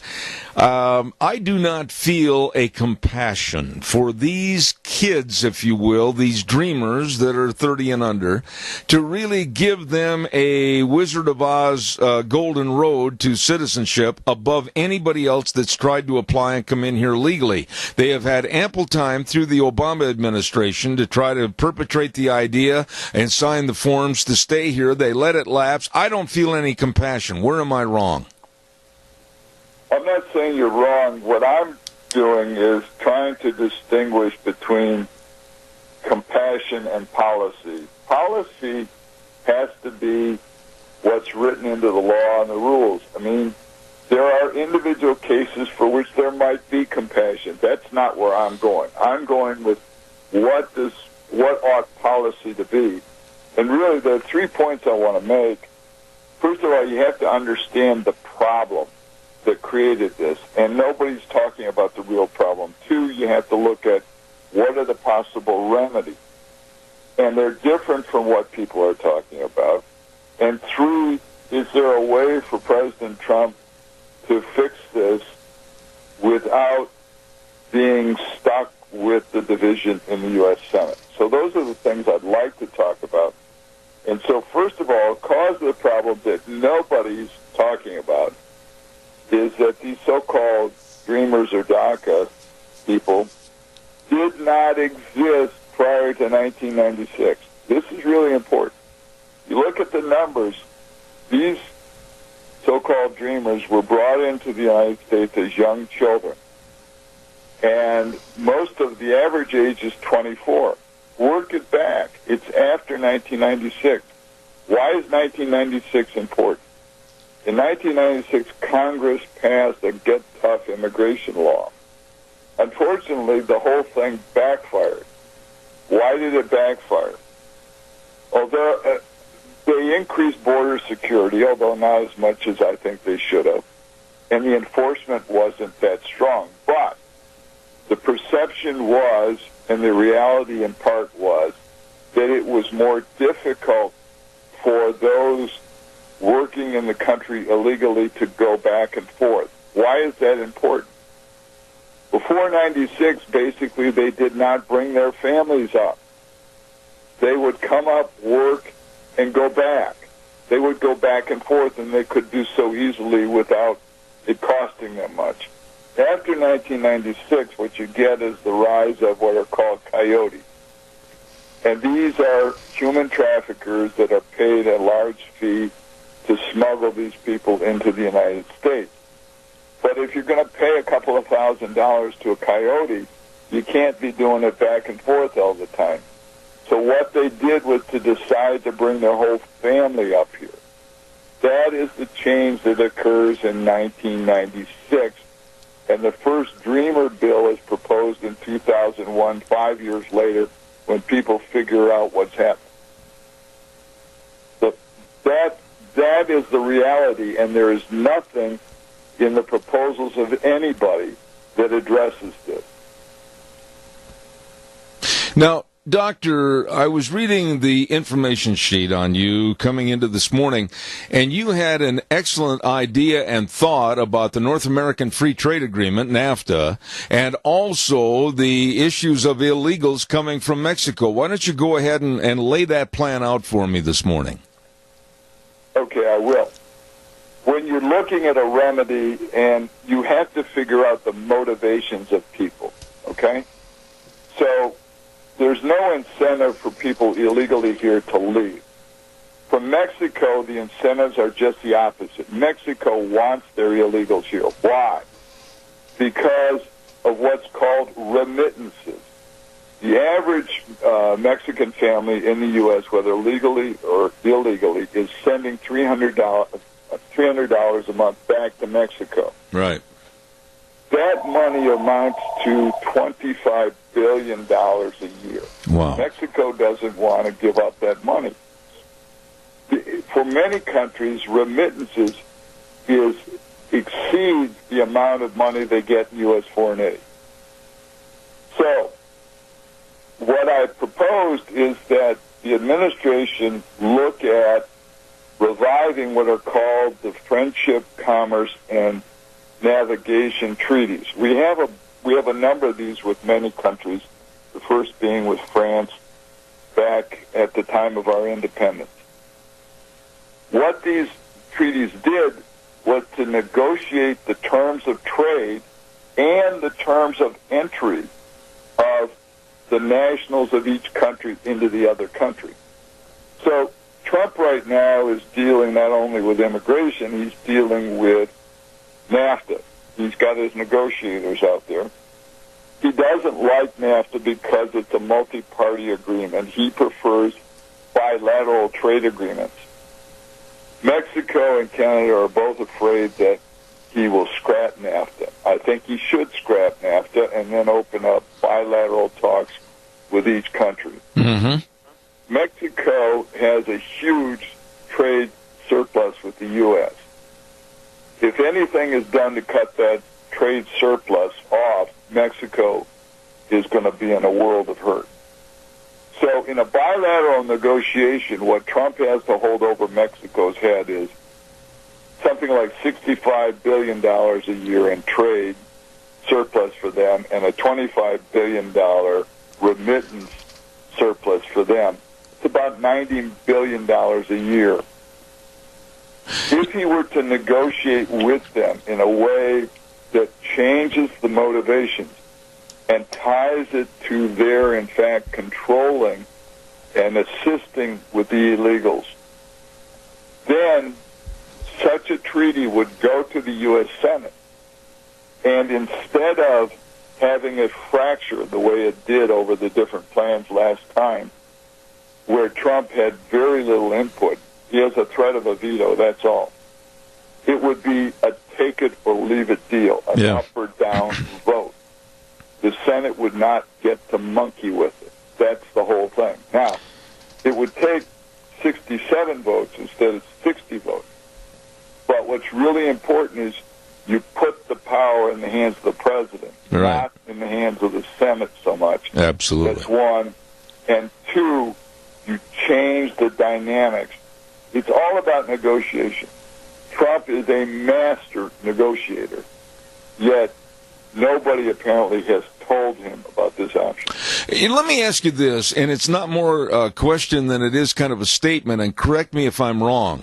We, the United States, under the auspices of what's allowed now with illegals and open borders, actually on a trade agreement with Mexico over goods and services, we pay them for that, but also Mexico exporting the human beings as a product to come up here as illegal aliens, and then also they're making money back on those persons that are illegal in this country. They've got a pretty good racket going on. Right. No, look, a number of countries do this. Some years ago, the president of the Philippines encouraged Philippine nationals to go abroad to work. Why? Because of the remittances. It's an important source of income for third world countries. Yeah. What about, let me have your stand, if you will, sir. I am absolutely against, I will do anything I can to help thwart or tear apart the idea of sanctuary cities in this United States, i.e. San Francisco, Chicago, New York, wherever. What are your thoughts on that? Well, that's a related and a very important point. Again, most Americans don't know this. When it comes time for the U.S. Census, every 10 years, the Census Bureau not only counts everybody in the country, including aliens, whether here legally or not, including foreign students, including members of embassy staffs. They include them not only in the count, they include them in redistricting. So that California has a number of members of the House, a number of votes in the Electoral College that it does not deserve because they are based on counts of the illegals. If there are 11 million illegals in the country, and if that number was pretty much true back at the time of the last census, which it was, that means that illegals effectively, if you put them all together, constituted 15 House districts. 15 out of 435. The illegals in this country have political power. In California, you have a sanctuary state because they are getting members of the House and electoral votes they don't deserve. And two, monies that are distributed from the federal government to the states are based mostly on the Senate. So they're getting subsidies. It becomes in their financial and power interest to protect illegals. Let me ask you this question, sir. You are very knowledgeable about this situation, and I'm definitely going to keep the information and have you back on future programs. But what about our senators? What about our politicals in general? Do they have any inkling as to the information of what we're talking about, or do they just give lip service to the problem? Well, the only person, I'm trying to think of your member in the House up there who's running for governor. Raul Labrador. Lou knows this. He knows it, and he had proposed something similar. He and I spoke a couple of years ago when I was a consultant to a committee that he sat on. He is an immigration lawyer. He understands this, and he knows that the other members of the House either don't understand it or don't want to understand it. But he had the best understanding of anybody that I've ever encountered. We are seeing already what you're talking about with the redistricting of various voting areas. Pennsylvania comes to mind, where there was a shift, and it looks like being the winner of a political race doesn't matter because the redistricting, like in Pennsylvania in the last couple of days, has been a shift to help the Democrats and the liberals with a stronger vote count. I know exactly what you're talking about. Well, I have tried to talk to conservatives about redistricting, and very few of them are interested, which is crazy. On the other hand, redistricting is the number one priority of former President Obama. Wow. Now, tell me a little bit about your book, because I'm going to go find that book. I want to know not only where to find it, but I want to get a little bit inside the book, how to get illegals to go home. What was the main reason you wrote the book, and who is the book? The nature of a pamphlet. It's not a long read at all. It was just, nobody would publish it as an op-ed. It was too long, and so I put it on Amazon. It's 99 cents. It's easy. Okay. But, the difficulty in publishing op-eds is that to explain, as I'm explaining here, a complicated subject, it's difficult. Right. So I do it in a question and answer format so that people can wrap their heads around this thing. It is very complicated. Yeah, but Doctor, when you talk to various groups, you were mentioning that you had visited with Raul Labrador. What about the general concept or acceptance of this concept from our politicals and other people? Are we so far down the rabbit hole that we can't turn this thing around? What are your thoughts? Well, I don't know. The difficulty is that members of Congress and people in Washington generally are hypersensitive to whatever the mainstream media is pushing. And it's always been that way. When I worked in D.C., it was that way. And there is a power to shift the debate. And what the media is good at is, no matter what your agenda as a member of the administration is, they can get you redirected simply by pummeling you with questions. If you are hit every day with a series of questions framed in a way that is agenda-driven, but it's a different agenda from yours as an elected or an appointed official, it's very difficult to get anything done. Right. And I have friends in the administration, and what they do on a daily basis to fight just to get done what they're supposed to. It's a very difficult thing for them. Let me ask you one final question. It's kind of a speculative type question, but looking back at the election in 2016, Hillary Clinton lost because of a lack of electoral college votes. Trump is our president. Looking back, what do you think would have happened right now, a year after the presidency's term, if Hillary had been elected? And are you optimistic that Trump's administration can do what America needs? Well, there's no question that with a President Hillary Clinton, we would have centralized power more and more and more. Certainly, this administration is attempting to slow that down. And just slowing, much less reversing, is extremely difficult. So, for instance, this administration has had a very difficult time getting its people in power. The reality is there's a fight within almost every agency and department between the Trump appointees and the career bureaucrats, most of whom are liberals. That fight is going on, and even if the president had all of his people in power, the fight would still go on. But right now he doesn't even have all of them in power. This is the slowest implementation of personnel that has occurred in modern time. And if policy is personnel, his policy cannot be implemented without the personnel. And the left knows that, and it's all part of a strategy to make it more and more difficult to get anything done. And they have the hope that they might recapture the House in the next election and then be able to further blunt any attempt at change. Ladies and gentlemen, you're listening to Dr. John Baker, and he's a member of the Federalist Society, president and chairman of the Foundation for Self-Government, and professor emeritus at Louisiana State University down in Cajun country. And I certainly appreciate you being on the air. Dr. John Baker, please come back in the future. You are very interesting and knowledgeable. Thank you so much. Thank you, Jeff. All right, sir. Thank you. God bless.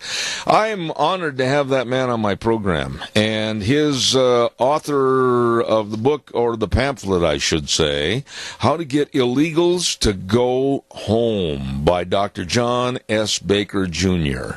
Going to keep his number on file. We're going to have him back. Oh, I know something I better do right now, or my name's going to be on file. I've got to get a weather forecast on here right now, and I'm going to tell you that it's being sponsored by Phillips, Oaks, Goodwin, Crane, and Company, with offices in Burley and Rupert. It is, I know I cringe every time I say this, it's tax time. And the best of tax return preparation, tax planning, payroll services, retirement planning, and so much more, with their very, very competent staff that have been providing accounting services to the Mini-Cassia area for well over 50 years. Phillips, Oaks, Goodwin, Crane, and Company, with offices in Burley and Rupert. Right now, here's the weather. Well, happy hump day. Scotty Cameron in for Gina Jameson and your Zeb at the Ranch weather forecast. Well, looks like some snow might be in the forecast again. Partly sunny today, expecting a high just about 29, and then for tonight, partly cloudy, a low of 15. Now, tomorrow, that's when the chance of snow going to be starting. About a 20% chance of that happening, a high of 32. 30% chance of snow for Thursday night with a low of 17.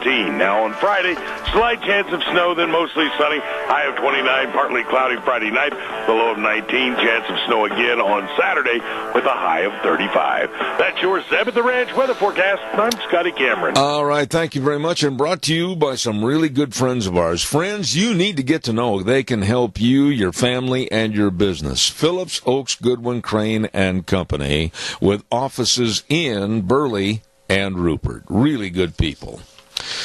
Oh, we've got time for a call or two. Give me a jingle on the landline. And before I do anything else, I want to remind you, too, about some really good people over in the Rupert area that can help you with your life insurance, health insurance, retirement planning, and employee benefits. And that's, of course, Cameron and Siemens Insurance. I urge you to get a hold of them today. They are dedicated and very responsive to your needs. All you need to do is take the initiative to call call for the appointment, 436-4424. Cameron and Siemens Insurance, Highway 24 in Rupert. You call them today. We are tomorrow going to have Lunch Bunch, and it's going to be at America's Diner, Denny's Restaurant in Burley at 611 North Overland, and it starts at 11:30. If you've never been there before, you are welcome. You are welcome. Come on in. We'll introduce ourselves and make you a member of the fold. We would love to have you there. And we also want to say thank you to some of our Lunch Bunch gift certificate sponsors for our drawings. We say thank you to Walmart and Smith's Foods, along with Hanson Mortuary, Stokes Groceries, Doug Martin, Denny's, all of those folks. Thank you very much. That is at 11:30 tomorrow at Denny's Restaurant, America's Diner. Absolutely. Then, coming up on Saturday, I want to mention this again. We've said it about 3-4 times every morning. The don't forget, Lincoln Day Banquet's going to be this Saturday at the Burley Inn. Now, that's the change. It's going to be at the Burley Inn this year, and it's going to start at 12 noon, and lunch will be served at 1. They're going to have an auction. They're going to have the politicals there, and you can ask them questions and demand answers. Tickets are $25 at the door. Don't forget the Lincoln Day Banquet this year, this Saturday, at the Burley Inn at high noon. Okum dokum. What we have for the next hour is really going to be interesting. We've got a gentleman, I was called here about 6-7 days ago, and I was asked if I would put a gentleman by the name of Mr. Tim Rosenberg on the program, and he's going to be talking about the dangers of Islam and Islamic ideology and how dangerous they really are. We're going to have that at 10:06, and then we're going to discuss another court case with the Pacific Legal Foundation with Mark Miller at 10:30. So don't go away. Don't miss a minute of it right here on Zeb at the Ranch. Woo! Again, we had earlier this morning Superintendent of Schools Gaylen Smyer on our program, a dear friend of this program, and I want to thank him for coming on and telling exactly what is happening with not only the Burley schools, but possibly Minidoka, Jerome, etc., that have had, let's just say, some threats that have been intercepted, and believe me, whether they're false and phony or whether there's any truism to them, they are on top of it. And I certainly want to say thank you to all the county sheriffs and all the police departments and all the hierarchy of our various school systems for really taking a concentrated effort to make sure everyone is safe. We're going to go to the news right now. I'll be back in about 7 minutes. Zeb at the Ranch, don't go away.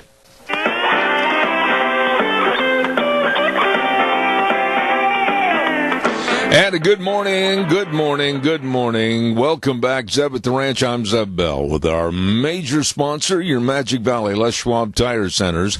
All 7 locations serving you and doing the right thing because it matters.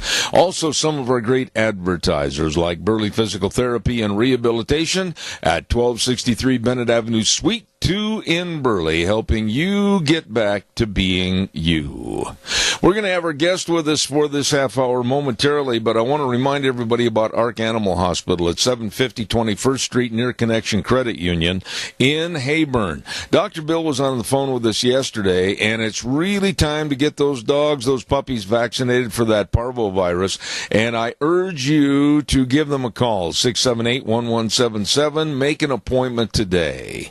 Ark Animal Hospital is a mixed animal practice, meaning big or small, they love them all, they take care of them all. Get a hold of them now. Ark Animal Hospital in Hayburn, 678-1177. Warm hearts for the cold noses.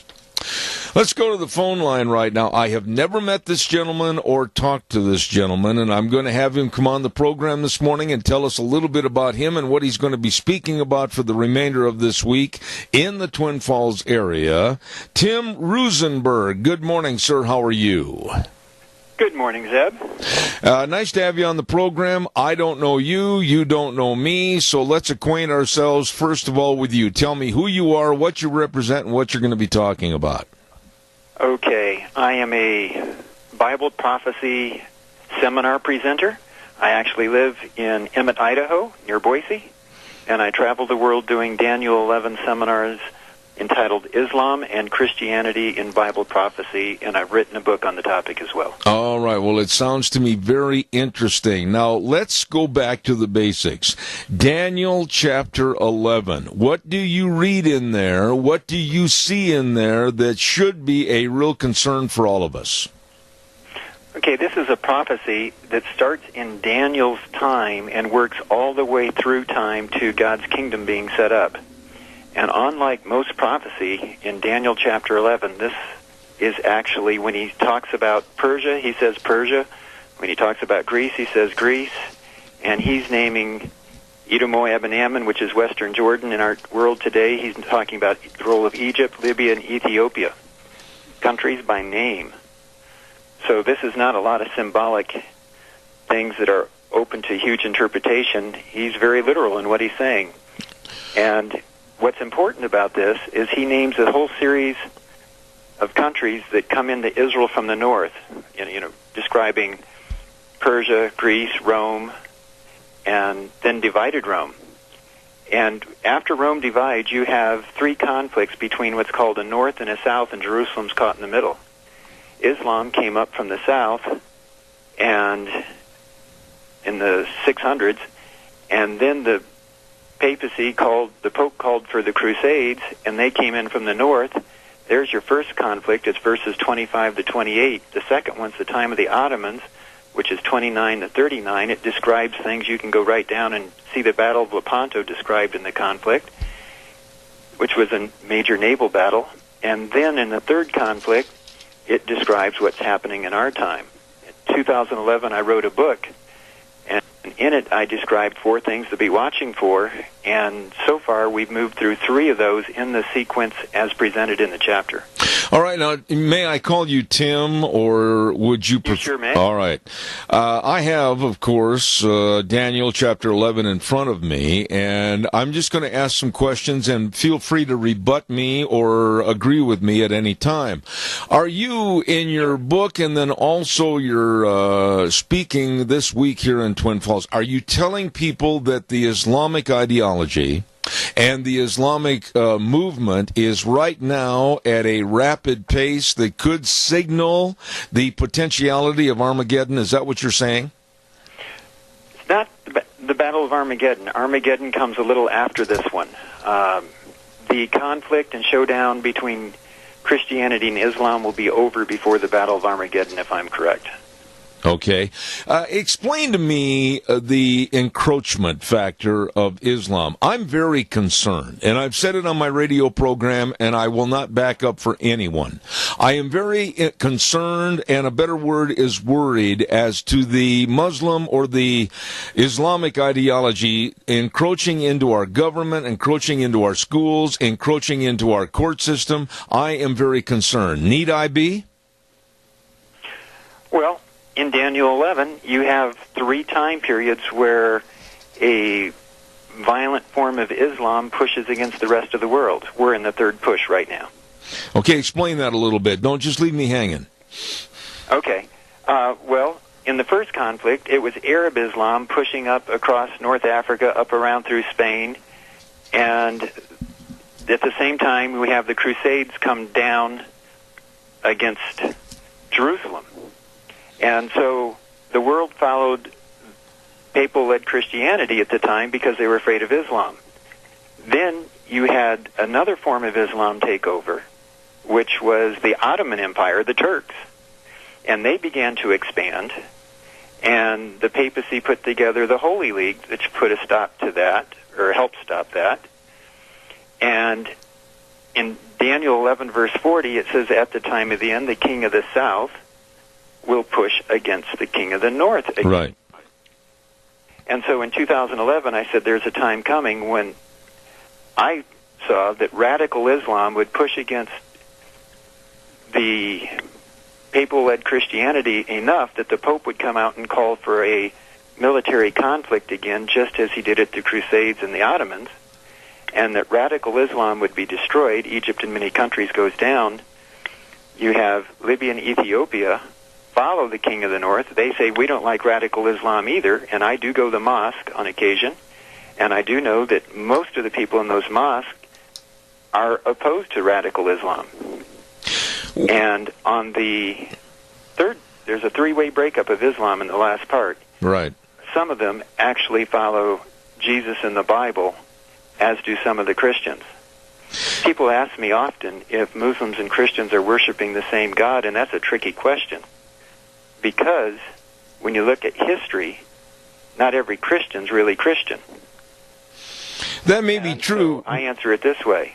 Because Jesus said that we're to love our enemies and do good to them that hate us, you can look at both Christianity and Islam and find out there are a lot of Christians and a lot of Muslims that are worshiping the same false god of force, fear, and anger, do it our way or else. But there are some Christians that have found the true God of love, truth, peace, and forgiveness, and some Muslims that are in search of that same true God of love, truth, peace, and forgiveness. But one of this prophecy actually shows that radical Islam goes down, moderate Islam just kind of goes along with whoever's most powerful, but there are a group of Christians and a group of Muslims who actually follow the true God. And I'm not talking about Chrislam, I'm talking about actually following the Bible. Yeah. Let me ask you this. As opposed to the radical beliefs and what is taught in the Quran, which does perpetrate a lot of these radical beliefs, how, when they feel like there is a call that they must stand up for their religion, how many of those do you think will adopt or be a part of that radical movement? Looking at the prophecy, it's hard to tell. Looking at the prophecy, I would guess you're going to have a very large portion that go radical, but probably nearly an equal number that are moderate and a small number who actually follow God in a true way. Okay. Now, what is the main theme that you're trying to perpetrate or promote while you're speaking? And tell me right now, before we go any further, where you're speaking and when, and so people can put it on their calendar. I want to know all that right now. Okay. The main goal that I have is I am challenging people to follow Jesus in the Bible. No bones about it. That's what I'm doing. Okay. All right? Where I'm speaking, I'm at the Adventist Church at 131 Grandview Drive, Twin Falls. Okay. And every evening at 7:30, I present new material. At 5:45, I repeat the material of the night before. Last night was very full here in this facility. And I will say the majority of them, I'm told, are not Seventh-day Adventist. I'm not from here, so I don't know the difference between who's who. Okay.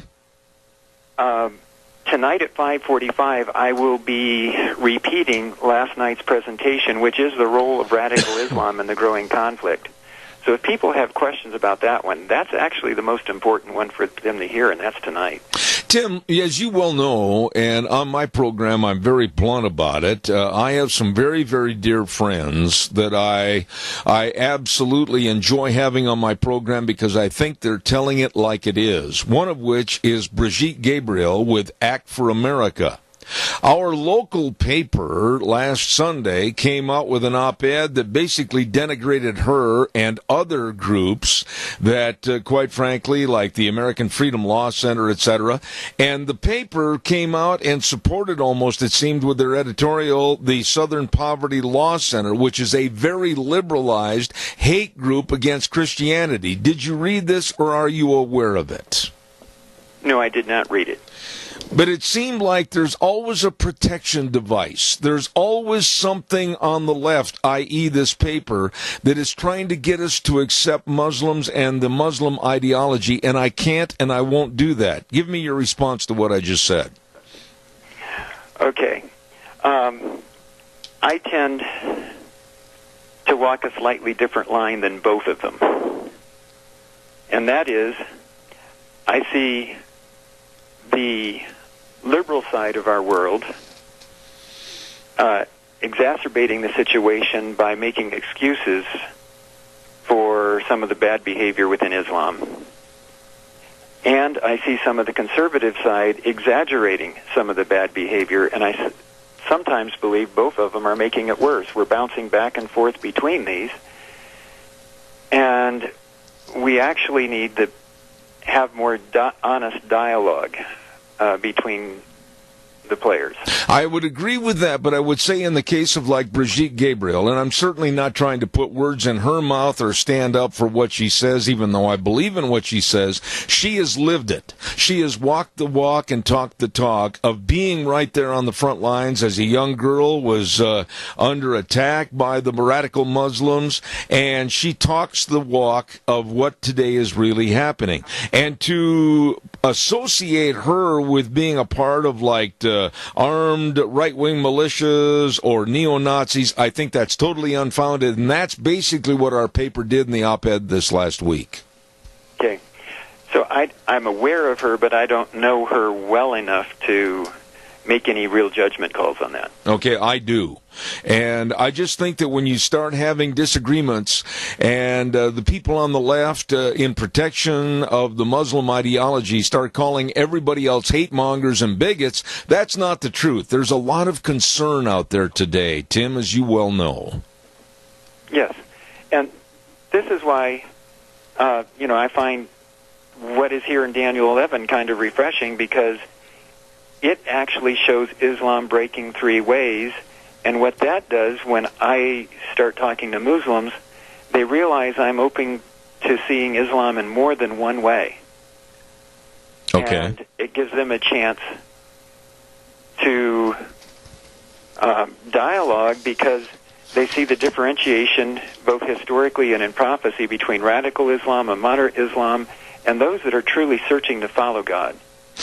When people go to your seminar, I forgive me if that's not the right terminology, but I'll say seminar. No, it is. When they go to the seminar and it's over and you close the Bible at the podium, what do you want them to take away from your seminar? I mean, what's the lasting message or involvement that you want?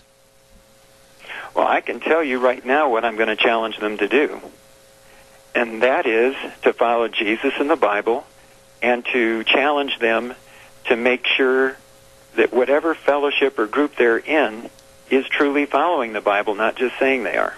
Okay. And of which I'm sure you'll agree we are getting further and further away from in this country, correct? Further away from in this country, and many churches are as well. How would you respond to this? And again, I'm not out to make friends on this program. I'm just out to promote what I think is the truth. I think a lot of problems with organized religion today is, and again, if you take offense at this, that's your problem. I think the pastors behind the pulpit have become weak-kneed and cowards because they're not really addressing the problems of what's going on. Well, that's probably the truth in some churches and not in others. True, that's true. So I do know that in our seminars I'm constantly at risk of offending people, and I probably do it on a regular basis. I don't promise people to be politically correct. My promise is to attempt to be biblically correct. There you go. No, I respect that, but I just think that the churches, organized religion today, is becoming weakened and watered down because a lot of, and I agree with you, not all, but a lot of the pastors, the younger pastors, are not being, I don't think, direct enough on how to stop some of the problems by using the Bible. Am I correct in that? I believe you're correct. I told everybody last night repeatedly, no church saves you. It's a relationship with Jesus and following the Word, His Word, the Bible. Absolutely. What's been the challenge is, whatever fellowship we are, it's not just the pastor's problem. Yeah. The members have to stand up for Scripture. Bingo. The members have to say, show me from the Bible. Because absolutely. The pastors are only going to get away with what the members let them get away with. I agree totally. What has been the general acceptance? And I'm sure everybody gets criticism. You ought to see some of my emails. But what's been the general acceptance of what you're telling people and trying to teach people? Give us a little example of that. in general, we're quite well accepted by the general population. Sometimes I have been accused of hate speech just because I'm talking about Christianity and Islam at the same time. That's kind of interesting. That's usually more on the liberal side.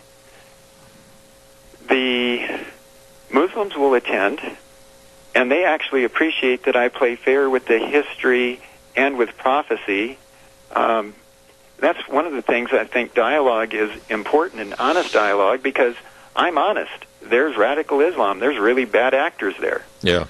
And I talk about that.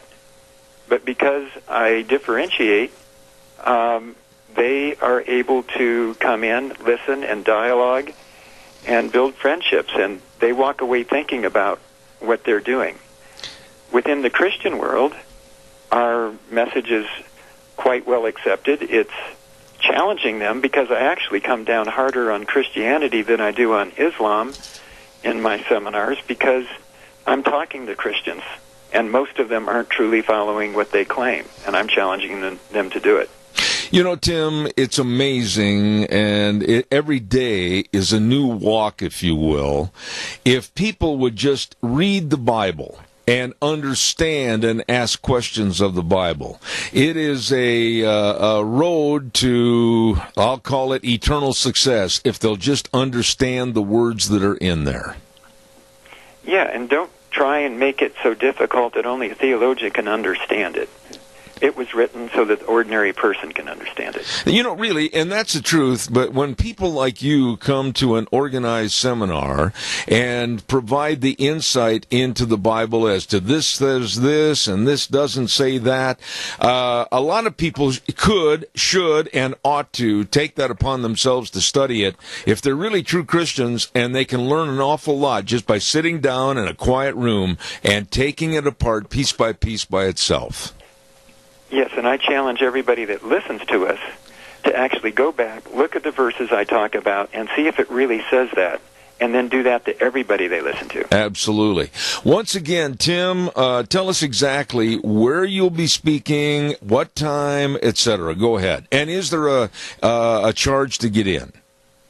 There's no charge to get in. So it's at 5:45.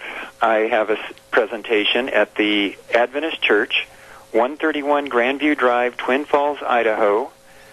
And at 7:30, there is a repeat of it. There's a light meal in between, so people can come straight from work, catch presentation, have a meal, and then stay for the second one.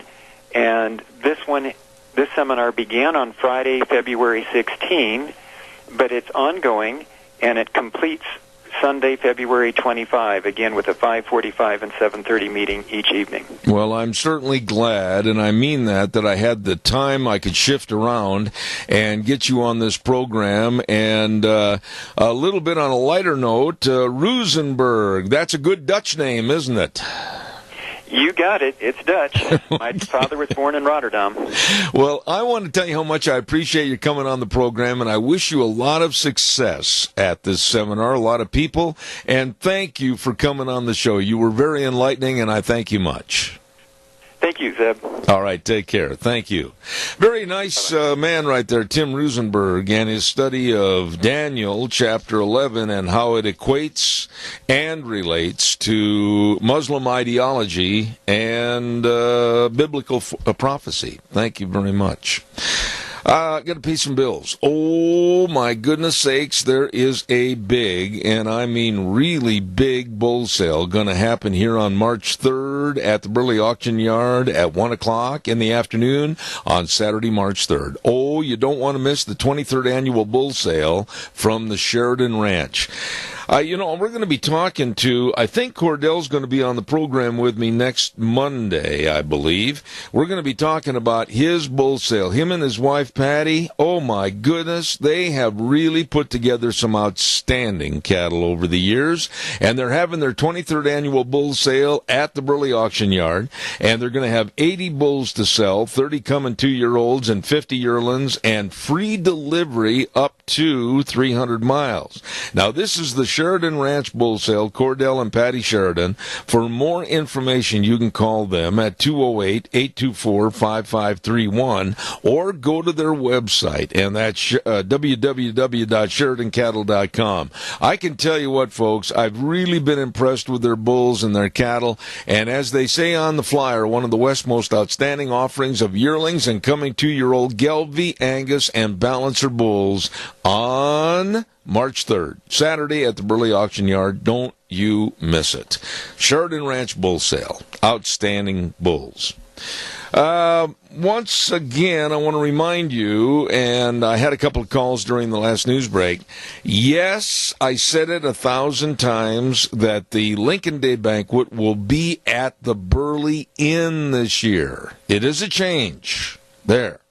Mark that down accordingly, and it's going to be this coming Saturday, the 24th, and the meet and greet starts at high noon, lunch at 1, auction, and then they'll have all the politicals there that you can ask questions of, and like I said, demand answers.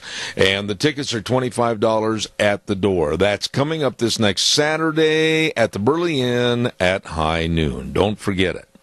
We're going to send it back over to our main studio for a couple of minutes and then come back with Pacific Legal Foundation attorney Mark Miller. Good guy. I'm looking forward to talking to him. Don't go away.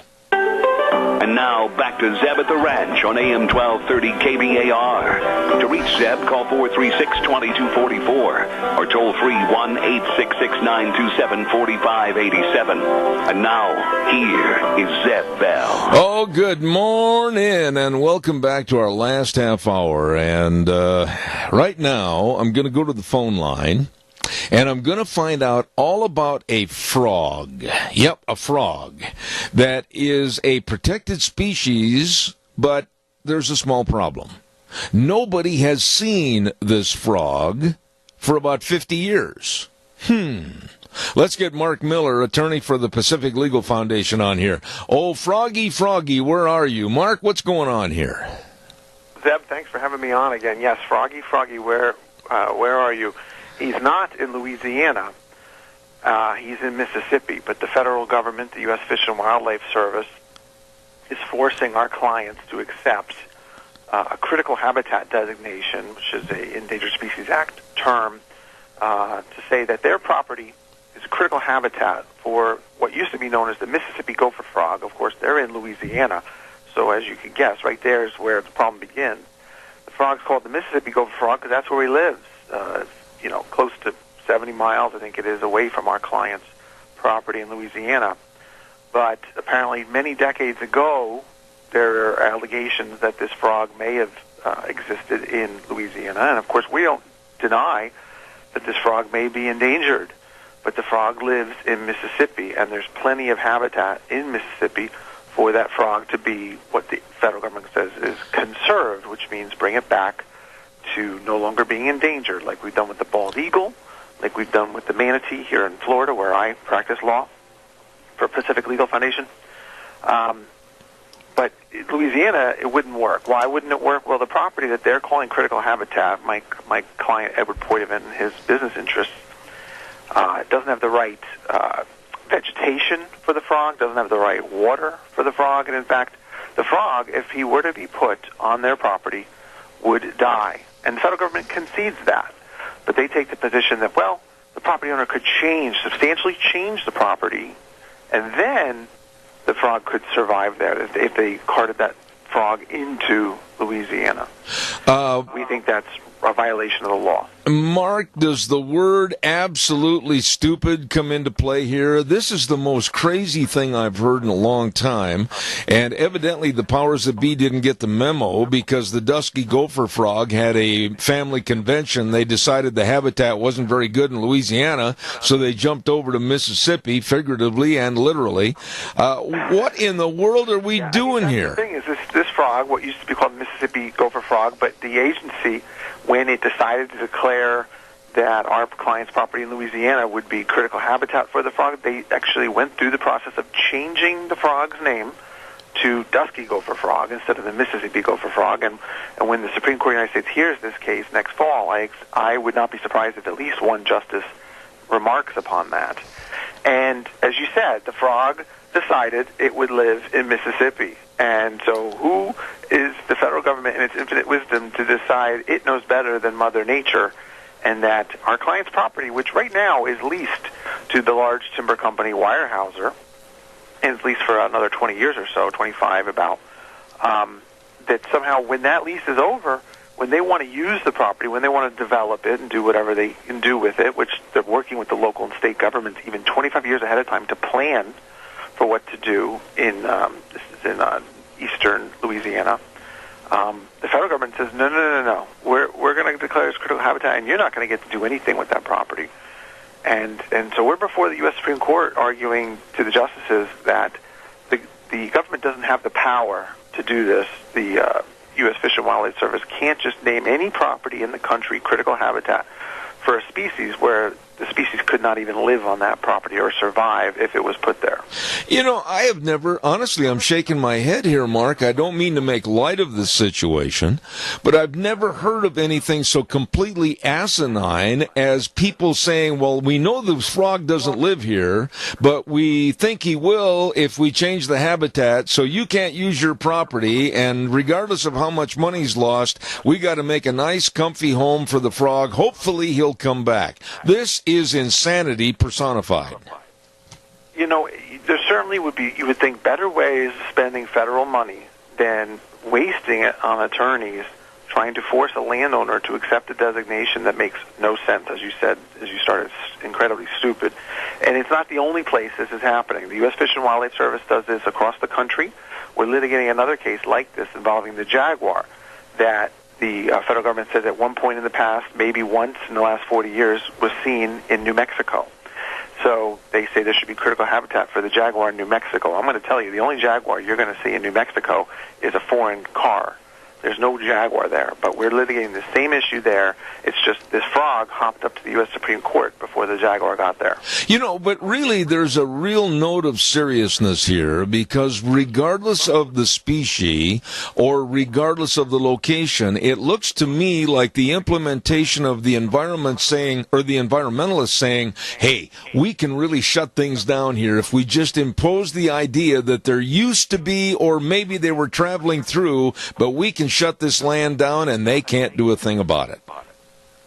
And really, that is, you know, so much of the goal of the progressive movement is just to shut down any development. The idea that the reason our country has flourished is because of the free market and the invisible hand, if you will, the ability to go out there and make a living and hack a living out there, which is what the family that owns this property did. They bought this property. They started putting this property together right after the Civil War. So it's a family that many generations have made a living, have earned a living, and made livings for other people. They've employed many people, for years off this land. And the enviros or the animal lovers or the progressives, whatever you want to call them, the left, they say, nope, we're going to shut down your ability to use that property. The fact that jobs would be lost, the fact that development would be lost does not matter, because maybe a frog that's endangered in Mississippi, if we were to change that land, could live there. And they're not going to pay the family, by the way. Oh, my. You know, there's nobody that says that the federal government or any other government in the United States can't come in and take your property as long as they have a public use and they pay you. But here, they're saying, no, we don't have to pay you. We can just declare your property, deem your property critical habitat, and you're stuck with it. And we say at Pacific Legal, no, they're not stuck with it. You know, and Mark, who was the first person or entity that came out and yelled fire, or in this case yelled frog, rip it, rip it? Who was the first one that started this problem? And I bet you a lot of times and a lot of people at first thought it might be a big joke, but it's not, is it?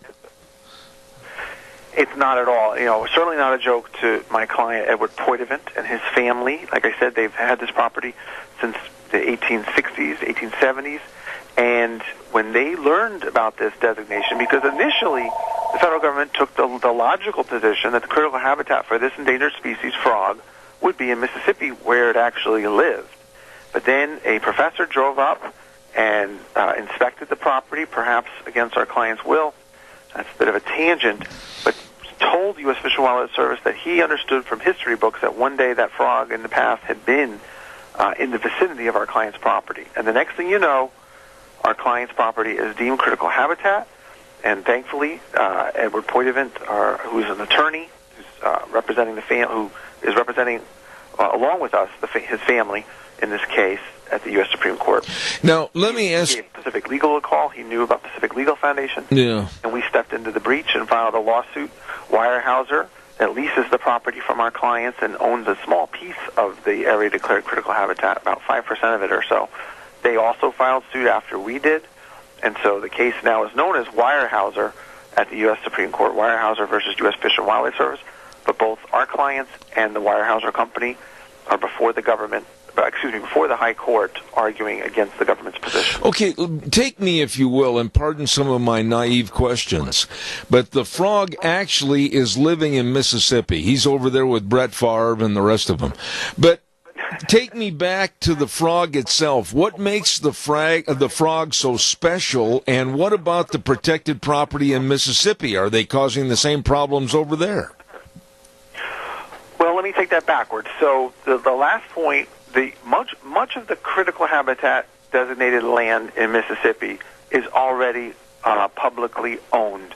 So for the most part, either the frog actually exists where the critical habitat has been declared in Mississippi, or it sort of makes sense. Okay, we're declaring what's already federal property to be critical habitat for this frog, so the federal government can spend its money, should it want to, spend our taxpayers' money, but if we as taxpayers believe in the Endangered Species Act, they can spend that money to make that land hospitable to bring the frog back to no longer being endangered, to no longer being needed to be protected under the Endangered Species Act, similar to the bald eagle, which the federal government did. Mm-hmm. But then we go to what makes the frog endangered. Well, then you're getting into sort of the weeds, if you will, of the Endangered Species Act, that we look at the frog genetically, and then we also look at the frog in terms of where it lives. And here, the federal government, the Fish and Wildlife Service, decided that this particular species of frog, subspecies of frog, the dusky gopher frog, was specific to initially Mississippi, and now Mississippi, and at one time in the past, Louisiana. And so that then, under the law, they have to declare critical habitat to bring it back to a better rate of survival, to conserve it, if you will, is the legal term. And they decided, with some advice from a professor, that they would add the land in Louisiana. And if you look on a map, which your listeners could go to pacificlegal.org and look up our case, Markle or Weyerhaeuser, and they'll see a map.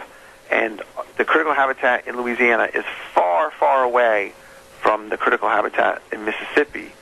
And it's because the frog doesn't live there. If this was like the Muppet movie, and Fozzie Bear picked up the frog and drove him in his Winnebago to Louisiana and dropped Kermit off, Kermit would die. He would not become a Hollywood star like he did in the original Muppet movie. Well, you bring up survive. It's not the right conditions for the frog. You have to change the physical conditions. Our client would have to spend millions of dollars to change the property, as if he's going to do that voluntarily. Well, that was the next part of my question, basically, is if the people, the Weyerhaeuser Corporation and Company and the family and everybody, is forced to try to change the habitat to be acceptable to the frog, and they bring the frog over to show him his new home, and he decides to hop out of there and go back to Mississippi, do you mean to tell me that this family and all the money, they still can't use the land? Correct. So the land, as they're using it now, they can continue to use. So the lease with Weyerhaeuser, entered in 1953, continues for another, it's a 90-year lease, so say another 25 years, give or take. But when that lease expires and the land can no longer be harvested for its timber, the family intends to develop it. This is a family that has lived off this land for over a century, a lot more than a century, almost 150 years. And so for the federal government to say, nope, you're no longer going to be able to do that, it's really asinine. Even if it was for an endangered species that live there, well, there needs to be a look at the economic impact on our clients. And if you're going to do that, maybe you should be buying the property from them, just compensation, as the Fifth Amendment calls it. Yeah. But to then layer on top of it, the frog couldn't live there anyway. It's just completely beyond the pale. Have you personally, as an attorney with the Pacific Legal Foundation, have you seen the Frog? Have you visited with the Frog and asked them about why they want to have residents in Mississippi instead of Louisiana? Pacific Legal Foundation has been to the property, but because the Frog isn't there, we haven't seen the Frog because he's not in Louisiana. And I don't think he wants to see Pacific Legal lawyers. He'd probably be worried about being served with a lawsuit. So, but we've been to the property, and there's no frog there. There's no dusky gopher frog, Mississippi gopher frog, any frog that's endangered living on this property. And you know, I don't mean to make light of it again, Mark, but really this story, like with the comparable story of the Delhi fly in California, a dirty, absolutely filthy fly that was protected, this just shows the incompetency and the idiocy of the environmental left. Right, there's a good way for us to conserve species.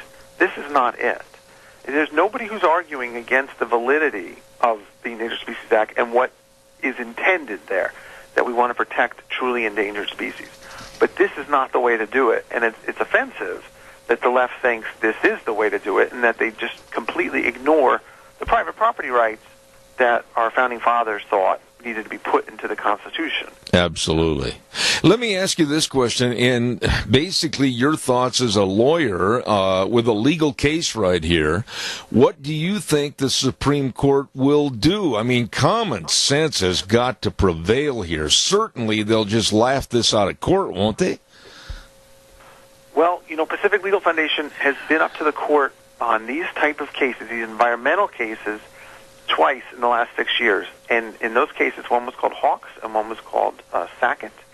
And these, whether it be the Endangered Species Act or the Clean Water Act, the idea that the federal government can tell you what you're going to do with your property. And in both cases, we won unanimously. We won the Sackett case, which was a Clean Water Act case, 9-0. And then 2 years ago, Reed Hopper and I represented the Hawks Company up in Minnesota, and we won that case 8-0. Justice Scalia had just passed, and so this is a similar case, not in a sense a different law. It's not the Clean Water Act, but it's the Endangered Species Act. But it's an example of the federal government saying you can't question us. There, the federal government said you've got clean water, federal water, waters of the United States on your property, and because of that, you have to ask our permission to do anything on it. And our client said no, we can go to court and challenge you because we don't think there's federal water. Here, same thing. They said the federal government, the Fish and Wildlife Service, says we're going to declare your property critical habitat, and you can't question us in court about that decision. And we're saying, yes, we can, and we think we're going to win again, and I'm optimistic about it. I'm not going to make any predictions. But whether it be the left side or the right side, what we've seen is that all the justices agree that you should be able to question the executive agencies of our federal government. We don't live in a kingdom where the king can't be questioned. Yeah, not only that, but I am not an attorney, even though I stayed at a Holiday Inn Express. But I will say this, that if this court case is lost, it's going to be another damaging blow for property rights, private property rights. Am I right or wrong? It would be awful. I mean, the logic to me, and I don't mean to oversimplify, but if you can declare property in a different state to be critical habitat for a species that does not live there, could not live there, would not survive there unless you dramatically change the property, well then why can't we declare critical habitat in Florida for the endangered polar bear? Because if we were to change it and make it really cold and put snow on the tip of the Keys, that polar bear could survive. It sounds outrageous, but really it's no different. And so we think, yes, that the justices of the Supreme Court, whether they look at this as a question of private property rights or just a question of an irrational executive agency that's gone amok, I think that we've got a very strong case, and I don't think the Supreme Court would have agreed to hear the case if we didn't have a good chance for success. Wow. All I can say is, Mark Miller, thank you so much with the Pacific Legal Foundation, and tell us quickly, if people want to follow this story and others, how do they find you, and what can they read about you? Zeb, thank you so much. I would encourage your listeners to go check us out at pacificlegal.org. Pacific Legal Foundation was founded about 45 years ago. It grew out of a good idea that then Governor Ronald Reagan had, and that's what we're called Pacific Legal. We started in Sacramento when he was governor, And then we've grown across the country. I manage our Florida office. We've got offices in the belly of the beast there in Washington, D.C., and all across the country. And our job is to sue the government. So if you like that idea, and people donate money, we're a nonprofit, so our donors allow us to represent, in this case, Edward Poitevin and his family in regards to this frog.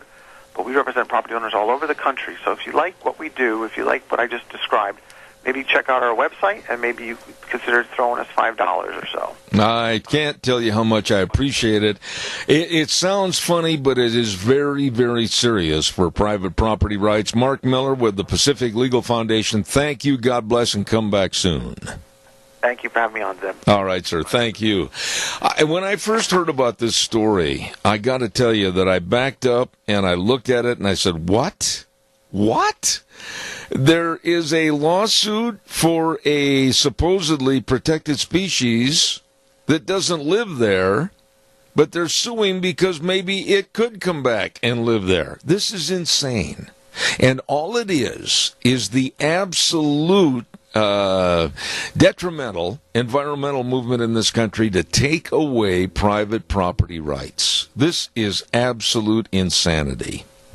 Oh, my goodness. Look at the clock, Zeb. You're running late. The weather forecast brought to everybody by Scarrow's Meats, Don Scarrow and the crew, at 331 North Road in Jerome. Oh, just a little bit north of Jerome.